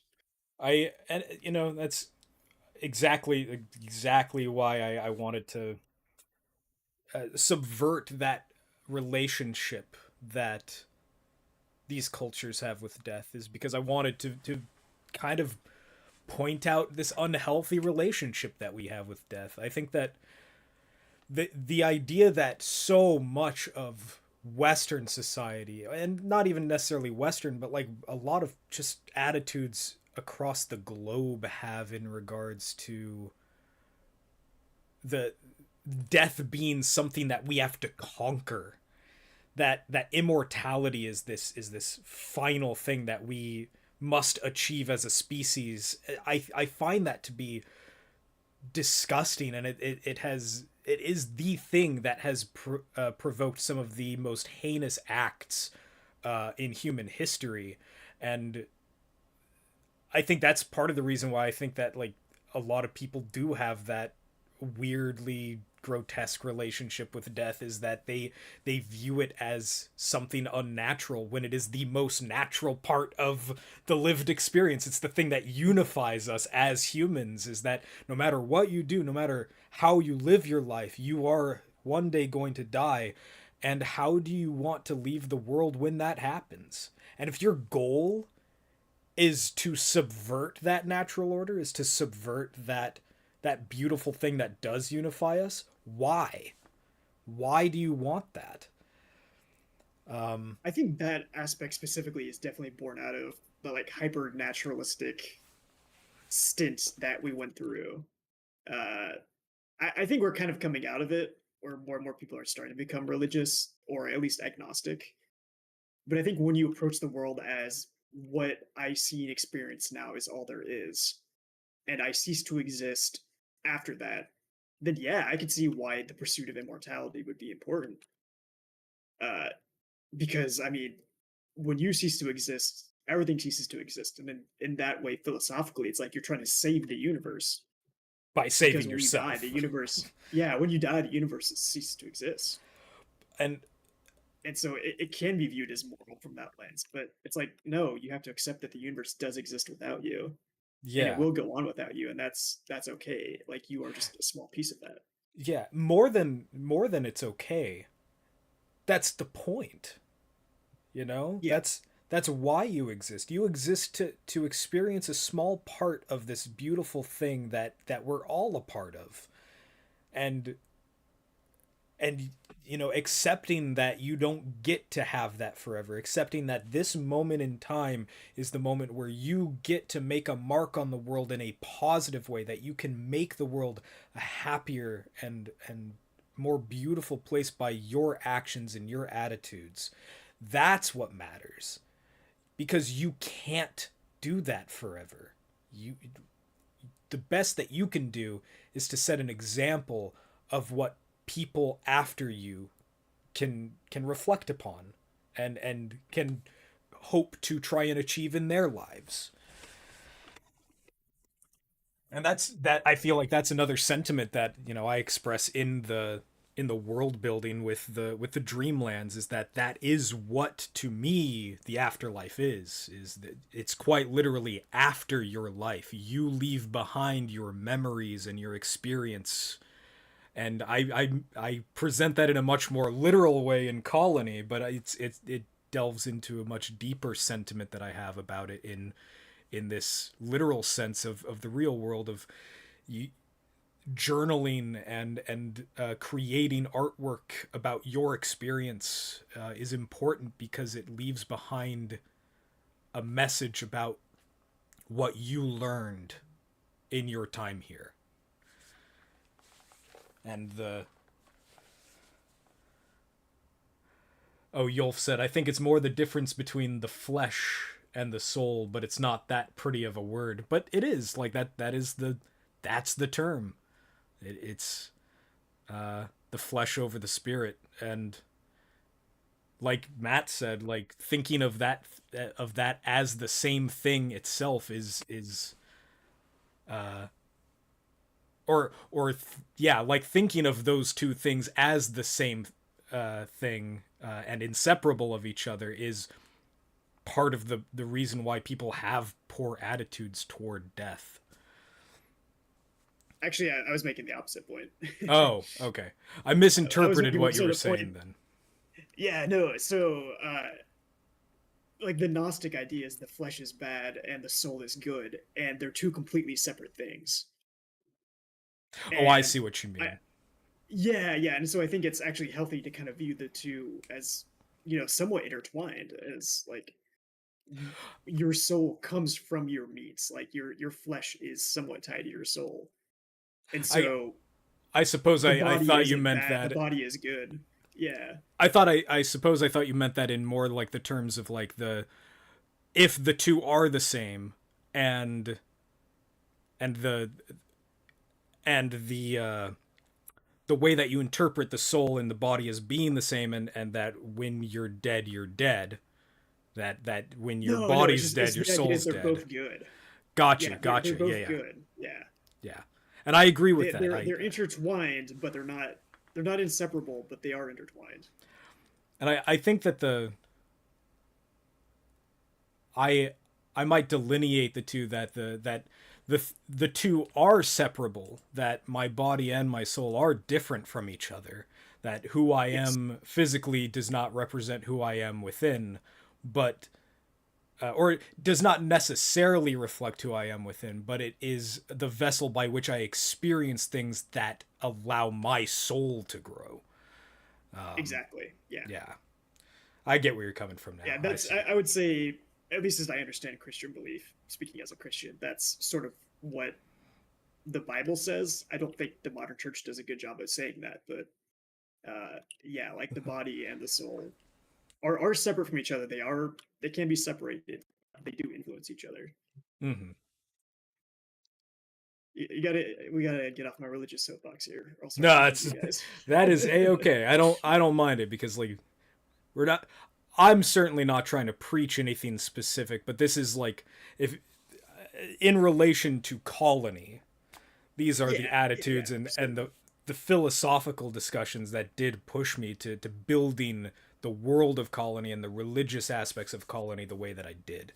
It's because these were all sentiments and expressions that I felt in regards to just the attitudes and the relationships that we not only have with ourselves and in relation to death, but also the relationships that we have to each other, and the importance of having similar attitudes or looking at the world the same way, that even if you don't believe in an afterlife in a spiritual sense, that the afterlife is still something that matters in a physical sense, because it will continue on without you, and there is no denying that. Yes, even if you don't believe in the afterlife, what you do in this life will echo to eternity. It's a line from Gladiator, but it's true. It's like, you think you don't impact the world, but you do. Like, every little thing you do, everything good or evil, does have a ripple effect in the world. Mm-hmm. And so even if there is no afterlife, like, if you assume that's the case, there's still heaven or hell to pay, because your impact in the world will either be net good or net evil. Yeah. That I ripping a line out of Dinotopia, because banger series. Every Oh, you did watch raindrop. that. That's great. I love Dinotopia. Every raindrop raises the sea. So you Yeah, matter. that's You, yeah. you matter. Never forget that. You matter. Um, Wholesome colony stream. Let's go. wholesome colony stream. This is good colony content. I love getting into the philosophy of colony. Um,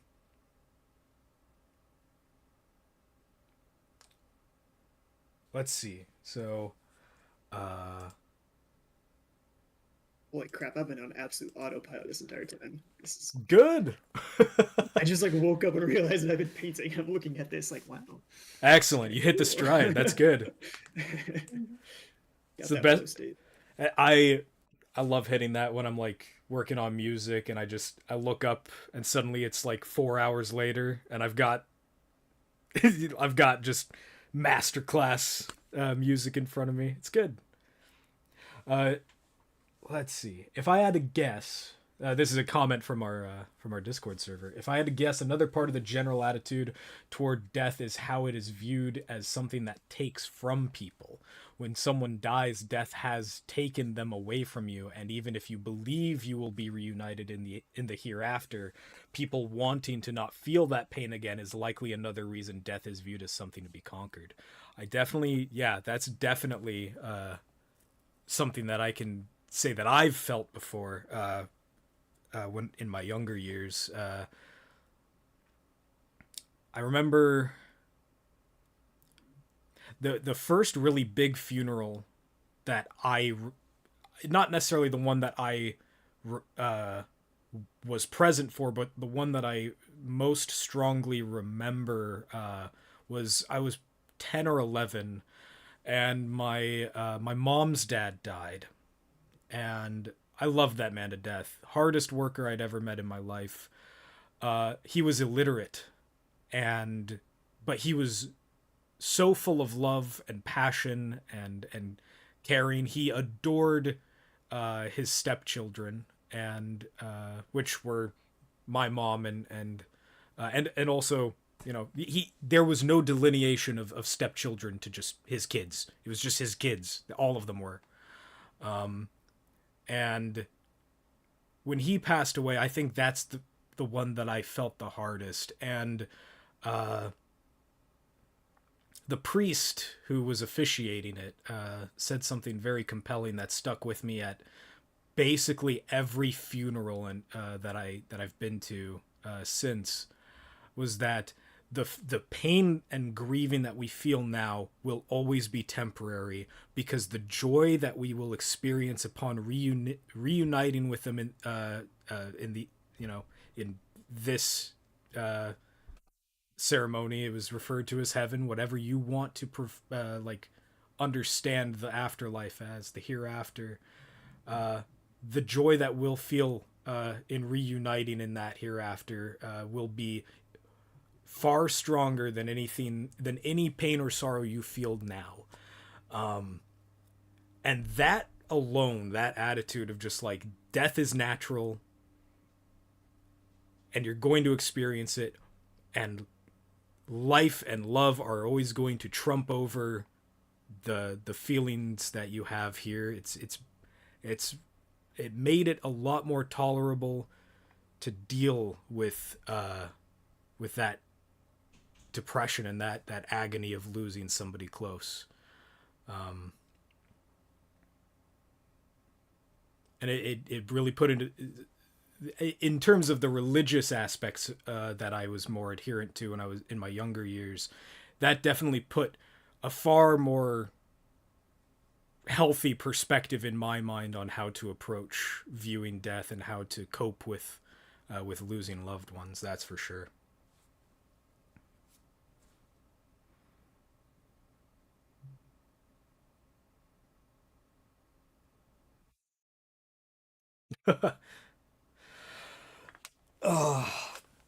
Anyway, if we want to get off the subject of death, Yeah. Welcome to the um, stream. I hope we ruined your night. welcome to the stream. Under your mortality. Yeah, I hope that whatever you glean out of Colony, if you're a newcomer here, that you understand that we're not messing around here. This is not a superficial world building project. We mean business. Oh Jesus.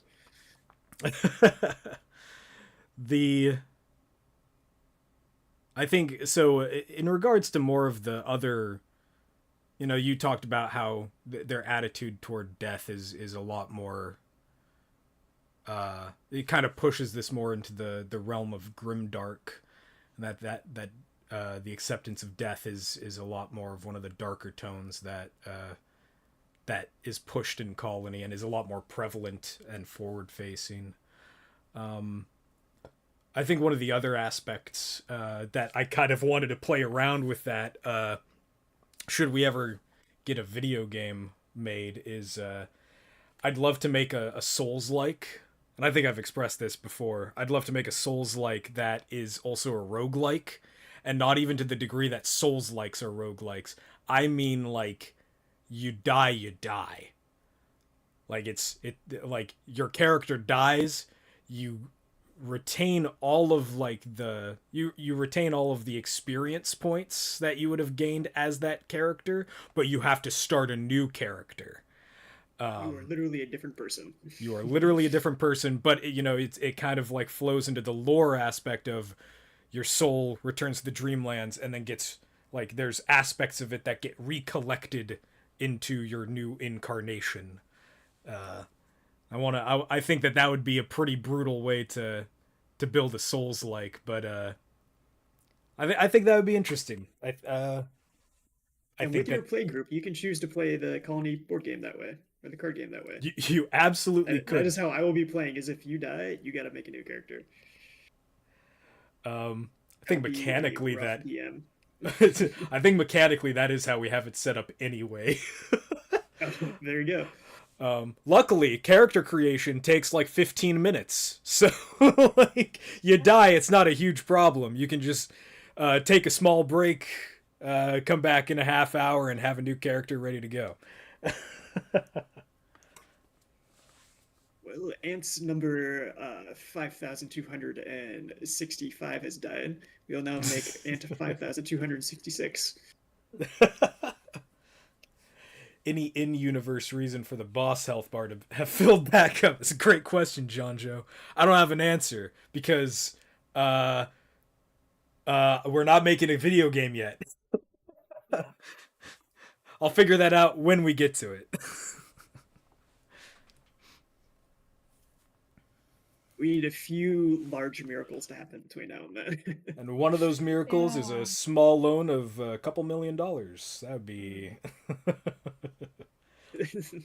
Plot twist, we're not showing the health bar. That's probably how I'd handle it. We do unconventional things with our tabletop RPG system. We have a level-less system. There's no classes. We could probably get away with just like your boss fight is based off of like whether they've healed up or not. Like, shoot, maybe if you're playing with a group and one of them gets to the boss sooner than you, you might catch them you might catch the boss in the middle of trying to heal themselves. You can catch them with their pants down, metaphorically speaking. If a Sakuda were to wear pants, would it wear them like this or like this? Catch them with their thorax out. Yeah, exactly. 6 legs and just all the upper body just fully exposed.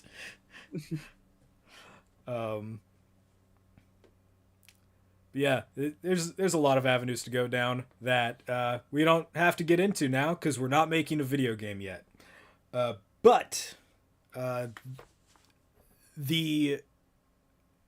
think one of the things that I really like about having in regards to the permadeath system in the tabletop RPG, one of the inspirations for doing that was I was playing a campaign of what's it called? Call of Cthulhu. For everybody at the table, character creation took us like 25 minutes. Everybody at the table had their characters in 25 minutes. That's crazy. I'd never built a character faster in an RPG, and when I saw that, I was like, that's what I need. If I'm gonna have a permadeath system, that's what I want.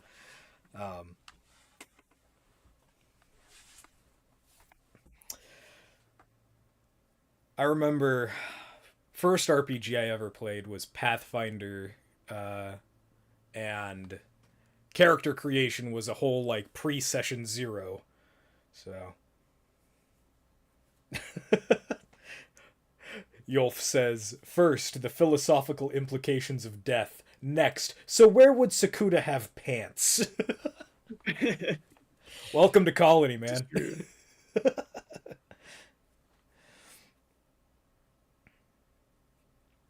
The I think that's like the other great thing that I love about working on Colony is that it isn't just serious world building 24/7.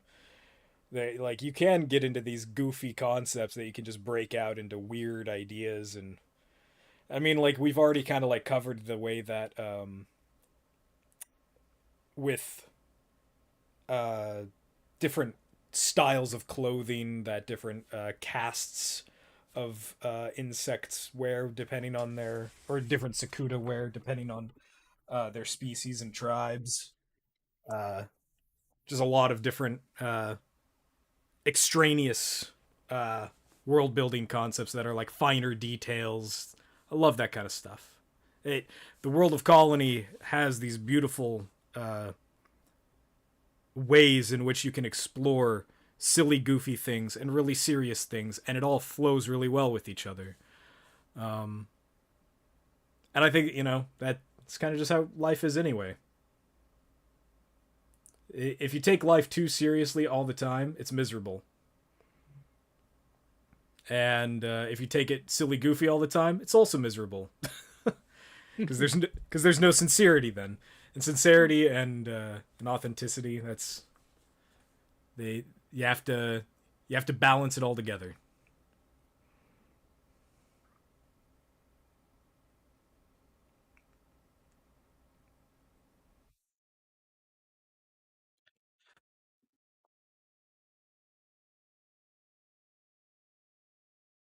How are you feeling about the piece now, Matt?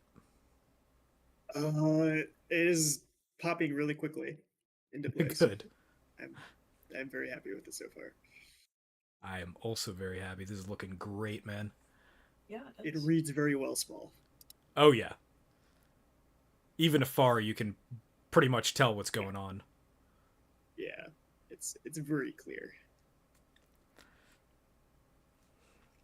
So, I'd say the centipede is pretty well done at this point. I'm going to keep it pretty loose. I'm not going to do like super high detail on it. Fair enough. I think at this point, I'm probably just going to try and color correct this guy so he reads well, or she. I guess I don't know. If it's a nymph, higher likelihood that it's a she. Doesn't necessarily mean it can't be a he. It's just higher likelihood that it's a she. Termite sex dimorphisms are very, very strange. You just have, like in other eusocial insects, you have non-reproductive females, but unlike most eusocial insects, you also have non-reproductive males. In most termite species, those will tend to be relatable. In most termite species, you'll find that to be more like your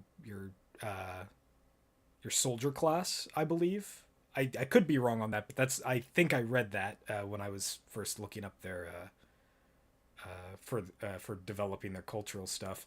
But there's also nymphs, from what I understand, that are also non-reproductive males. So termites are weird, man. Termites are also like more closely related to what are they called? Like cockroaches. Oh, yeah. So like that's part of the reason why they're so weird. bees and ants stem from the same primordial species, where they were all like they're all effectively descendants from hornets of one form or another.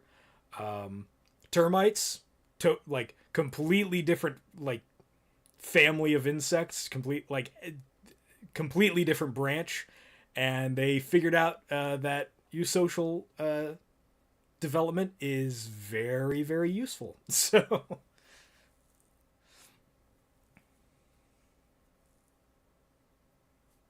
It's like the Mass Effect 3 meme, but it's reversed, where it's like, well, not bang, okay? I think that's, with the Tera, that's a big part of why they're so egalitarian, is that like they because there are so many males among them, and that they don't necessarily fill specific niche roles within their societies. They just view them as like they're just, they're my brother. We're chill. They all view themselves as equals.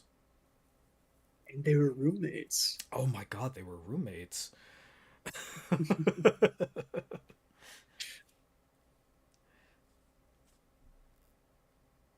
There's another project I'm a part of where uh, we had a member who I think something happened where she had to move, and she ended up staying with a different one of the members on the team. And as far as we know, everything was pretty platonic there. And then, like, out of the blue, randomly, we just found out they're engaged. What? And so it's like immediately, I hit them with the, and they were roommates. And they were roommates. It's great. Oh man, for you youngins that never got to experience Vine, you really missed out. Ugh. And now you're about to lose TikTok, so feel the pain. No, we felt. Yeah. To be fair, losing Vine wasn't a terrible loss, to be honest. Frankly, if Vine hadn't been around, we might have been better off as a society, because Jake and Logan Paul wouldn't be as prevalent as they are. I didn't even realize they got their start on TikTok. Yeah, that was where a lot of their content started. Was well, not on TikTok, on Vine. Um, and I'm then pretty when ambivalent towards those guys. I could really care less about them. I They're just just kind of think, scummy. yeah, that's why I don't like them. They're, but the problem is that they're scummy, but they're influential. That's the I problem. Is mean, that there's a lot of people who that's look up to usually them. how the combos go. Yeah. Looking at you, Andrew Tate, you scumbag. Hate you, ruining generations of men.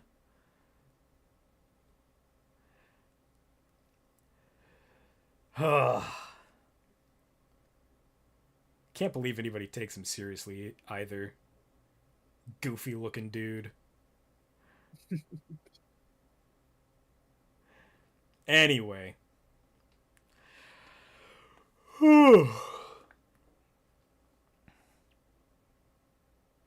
This I is want to like, put like a little satchel on this guy, but I'm trying to figure out how to do it. give it some momentum. Well, just instead of it being like a warrior, it's more of an adventurer that's like dungeon crawling. Yeah, So they got yeah, their little pack with them, that has the golden idol in it or whatever. yeah.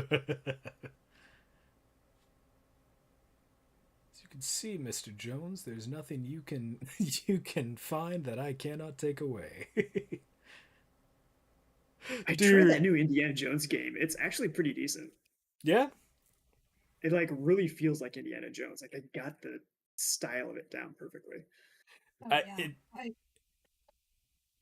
Oh, I haven't gotten to play it yet, but Jack has been playing it a lot and having a blast. excellent. Yeah. I'm I just started playing it and then my buddy wanted to play Baldur's Gate 3 and I didn't have enough space on my drive, so I had to uninstall it to make room for BG3. I am I still played a in the starting I'm sorry, area go of ahead. BG. I'm Oh no, you're good. I was just gonna say I haven't gotten to play a whole lot of BG3 yet. I'm in the starting area. What were you gonna say though? Oh, we started a new playthrough last time I was over there, and I'm trying to think what it was. I think it was a bard, but like I ran around naked the entire time. It was And why wouldn't you? just You're a bard. yeah. I mean, everyone loved me. Yeah. and they never once mentioned how hung I was. PG, PG. PG, sorry. In the jar. Dollar in the No, that doesn't jar. count. No, I refuse. The I'm also playing a bard. Um the I've so I had a rude awakening when I was playing through the I had just collected all of the characters that like I had just collected all of the characters that you could get on the beach after the crash. And then I didn't know that there was no autosave. I figured that there would be like points at which it would autosave, like collecting a new party member or something like that. Nope. I got into a fight at the ruins near the beach, and I died in the fight. Like my whole party died in the fight, and then it sent me right back to right after the crash, and I was like, "Oh Would you no!" like try and kiss the mind flayer or something? No, no, no, no, no. There was this these like castle ruins or like base ruins or something like that that I found some like Oh yeah, I know the thieves ones. at, and I walked in there. I'm a bard. I tried using a persuasion check or a coercion check to be like, you don't have to mess around with those things at all. There's nothing over there. And they were like, we're not buying it, man. And they just started just wailing on me. It's tough. It's like tough starting area encounter. So I ended up dying, and I got sent all the way to the beginning before I had collected everybody. So note to self, when I get back in there, there is no autosave. Whew, I wonder if there. I know that mod support on Steam is there. I'm curious if I can like get a mod that autosaves like every few minutes or something. I'll see. I'll see what's available.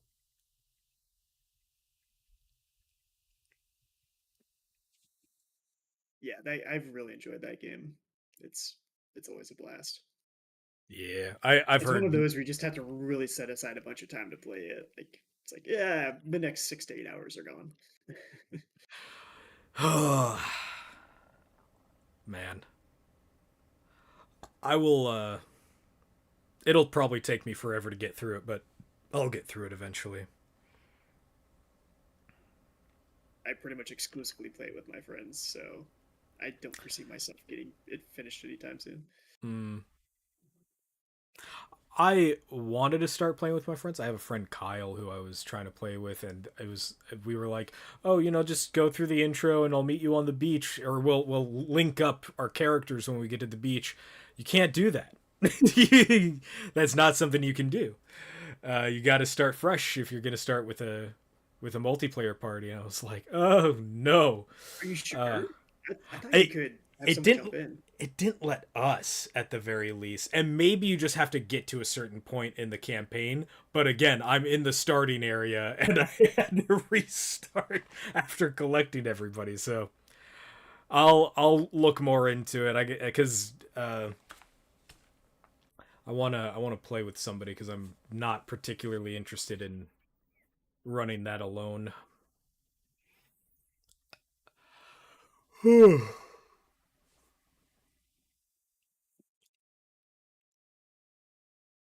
I just doing a little bit of rendering here, getting this cleaned up. This is a great piece. Thank you so much, man. Yeah, for sure.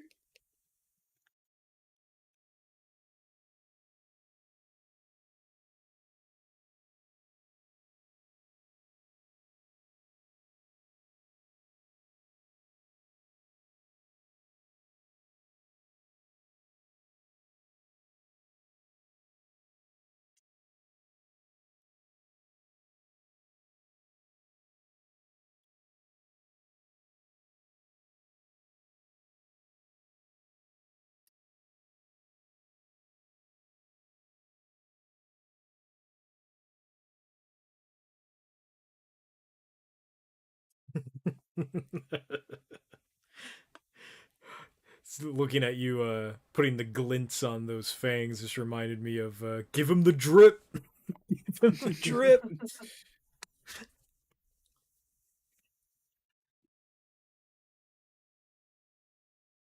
We need to turn that into a soundboard For the server, yeah.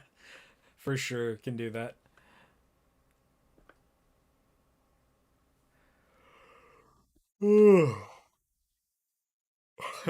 I'm playing in a D&D campaign where I'm playing a suit of armor being controlled by a spirit in a sword that the armor is holding, and I have the Taco Bell gong sound effect for whenever something hits me. Just loaded into our D&D Discord chat. So every single time I get attacked, gong. It's great.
For those of you hanging out with us in the stream, we may very well be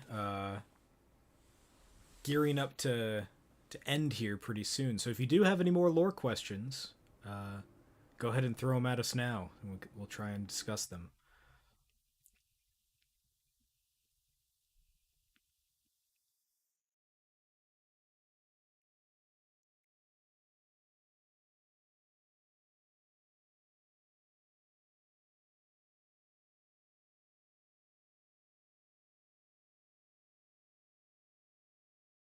You can always tell the stream's about to end once I start doing the figgies. Yeah.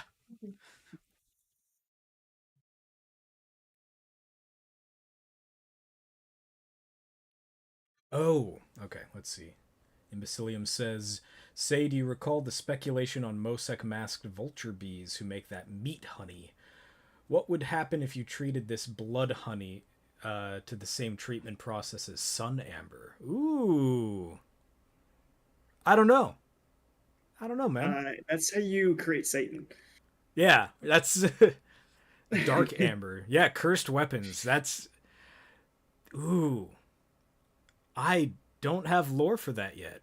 I don't have an answer. It's a good question though, and we might do some brainstorming on that at a later date. Insert the gif of the raccoon stealing the dog food. Yeah. Like, oh, that's mine. Thank you. We'll take that. I'll just lift that. Thank you. I'll have an answer for you later. Yolf said you did it. He said he doesn't know. I've never thought of that because the meat honey thing is not something that's necessarily involved in the current like vulture bees aren't in the geographical area that we're working in currently. So that idea has like never come across our world building table yet. So that's a great question. And I don't have an answer for you yet, but I will eventually. Eventually.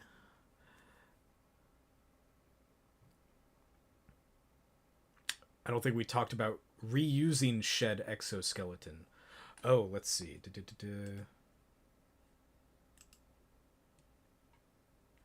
We talked briefly on that one. reusing shed exoskeleton, yeah, we've talked about, like, not necessarily the full exoskeleton as like a whole, but we've talked about the way that they will parse out chitin after you know the individual that it's been stripped of has passed. Like that's how we got on that whole soliloquy about the philosophy of death. Let's see. Maybe they give them to sacrificial Apoy warriors who serve as berserkers or blood-drunk warriors, and aspiring warriors who seek them out on their propensity to kill, maim, and burn. This is not a terrible idea. I definitely have to put more thought into that. The idea of blood honey, blood sun amber, blood amber is a crazy concept that has a lot of potential, but I'd have to like think about the way that it would be themed, because it feels like it may be some way to express like a tainted form of a sacred substance. Because like we think of if you want to like find a parallel to what amber is in traditional fantasy, I derived the idea from I had already written the idea of like the children of the amber being made out of amber, and then the idea of amber itself being their undoing as well kind of came from the idea of like I was watching some werewolf movie, and of course werewolves and silver, so I kind of had that concept. So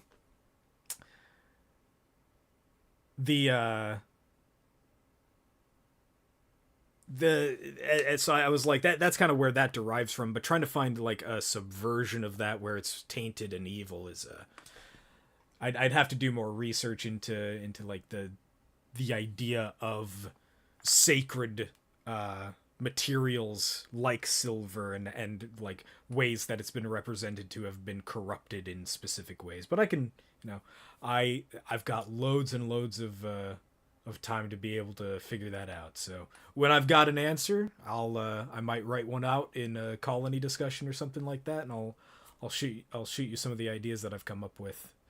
For me,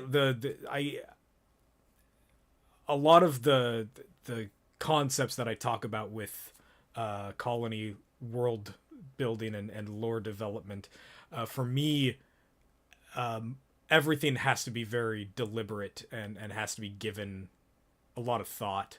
So for me, the just giving you an answer on the fly like that is probably not the best, because that's a really deep lore building aspect. Like amber itself is really important within the world. So I'd have to have a really good tie-in and understanding of what a corrupted version of that would be.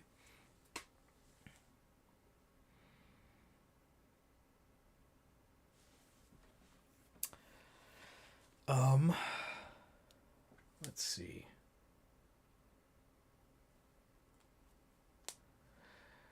Another question. If you want, I am good to call it here. Oh, okay. Unless we got another question. We got one more question. This will be our last question from Imbecilium. Let's see. I have another question. Do all Sikau/cicada folk undergo periods of wakefulness and then hibernation? Or do some buck that trend and try to live a more standardized life? Secondly, do some Sikau get employed by mountains or colonies as a form of warning system or similar? So, because they live such short lives, and they are... in the case of the Sikau in Taman, they live in a very secluded part of the world. Some of them go out to go and collect any goods that they cannot acquire for themselves in their living domain, and then they return. They make a pilgrimage back, but it's not... they don't live long enough lives to be able to justify that kind of... like just living their own lives. Like they also have a very community oriented mindset where because of the fact that they live in such isolation. They need to go get stuff and then bring it back as soon as they can for the next people, for the next generation who are going to wake up, so that way they can do their duties. And they live very liturgical lives. They're very they're effectively priests of a variety. And so, like, would they get employed by mountains or colonies as a form of a warning system? Probably not. An interesting thing that some mountains and burrows and hives have a feature built inside of their architecture are like wind tunnels that produce large horn noises that can give them preparation for potential storms coming up. So that's kind of like that. And I did say that would be the last one, but it looks like Yolf did sneak one more question in. So when there's no currency... We have a question on the YouTube channel, too. Oh, okay. I'll give that one, too. Okay. So when there's... I'll address Yolf's real quick. So when there's no currency, at least no official one, would companies, as a collective of people in a work chain sharing the end profit, or do work chains form situationally? Work chains are generally built around like communities. So the companies, quote unquote, don't really exist in the world of Colony. Anything that has to do with hard labor would be only beneficial within smaller groups or within larger collectives that they already exist in. So that's why there's no such thing as really like companies or corporations or anything like that. Any kind of collective of people that are doing work are going to be doing it for the civilization that they were born into the societies that they were born into. There are guilds and groups within those societies that do specific jobs, that specialize in specific work, but they are all doing it toward an end goal of benefiting the colony itself, or whatever society that they live in, such as like the Ro or the Het or the Manta, or not the Edom, because the Edom are individualists, but they do their work to fit in with the society that they or within the colonies that they are tied most closely to. How often... Okay, so this is from Bonsai Blaster on the YouTube channel.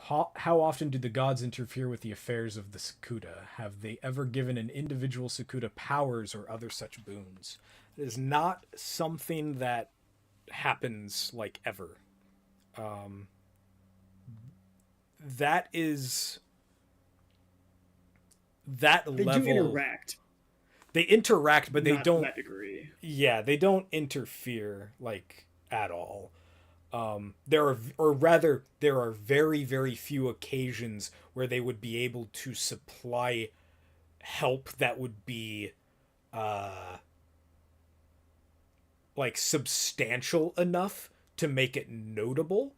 And most of the times when they do interact, you don't know that you're interacting with them. They are disguising themselves as a Sakuta of some sort, or as some kind of a Sakuta-like creature. Some of them take on... fellow bugs? How do you do, fellow bugs? I can give you an example out of the song of the Tera, after their liberation from or not their liberation, but after their victory over their oppressors from their Fora cousins, they had a party. They threw this enormous celebration that lasted for 9 days. And Dar the Saffron visited them in the shape of a jewel beetle. and he showed up at their doors, and he asked if he could come and partake in their celebrations. And they said yes, of course. And so he comes in, and he partied with them for the rest of the time that they celebrated. And when the party was over, he revealed himself to a select few of the Tera who were there, and he blessed the people of the Tera with his coloration for their Momoku. That's why their Momoku are orange, is because they were blessed by Dar. So that's like the kinds of stories, the kinds of interactions that they have. Is they're very subtle. They like to stay disguised, and they don't like to reveal who they are to very many people. The fact that the Kolo are like cows to the Sakuta, just that parallel to Dark coming as essentially a cow, like just a cow rolls up to the party, and he's like, "Yo, this party's pretty lit," and everyone at the party's like, "Oh crap, a cow! Come on in, bro." No, a talking cow, man. Yeah. Woo, join the party.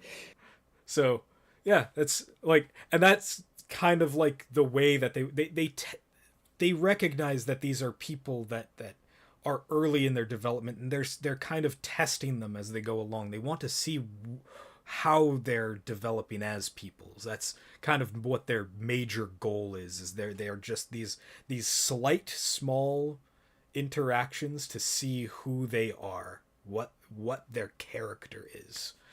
So yeah, that's kind of the extent that the Asatari interact with the Sakuta at this point. And that, to me, looks like a finished piece. Yep. Yes. And if you're happy with that, I'm certainly happy with that. And Yep, I'm good to call it. sweet. Thank you all so much for joining us today, everybody. Thanks for joining us on our philosophical journeys as we've gone all over the place, from the going so far as to talk about the philosophy of death to talking about how insects wear pants. And you all have a great one. We'll see you next week. Take care. Take care, y'all. See ya.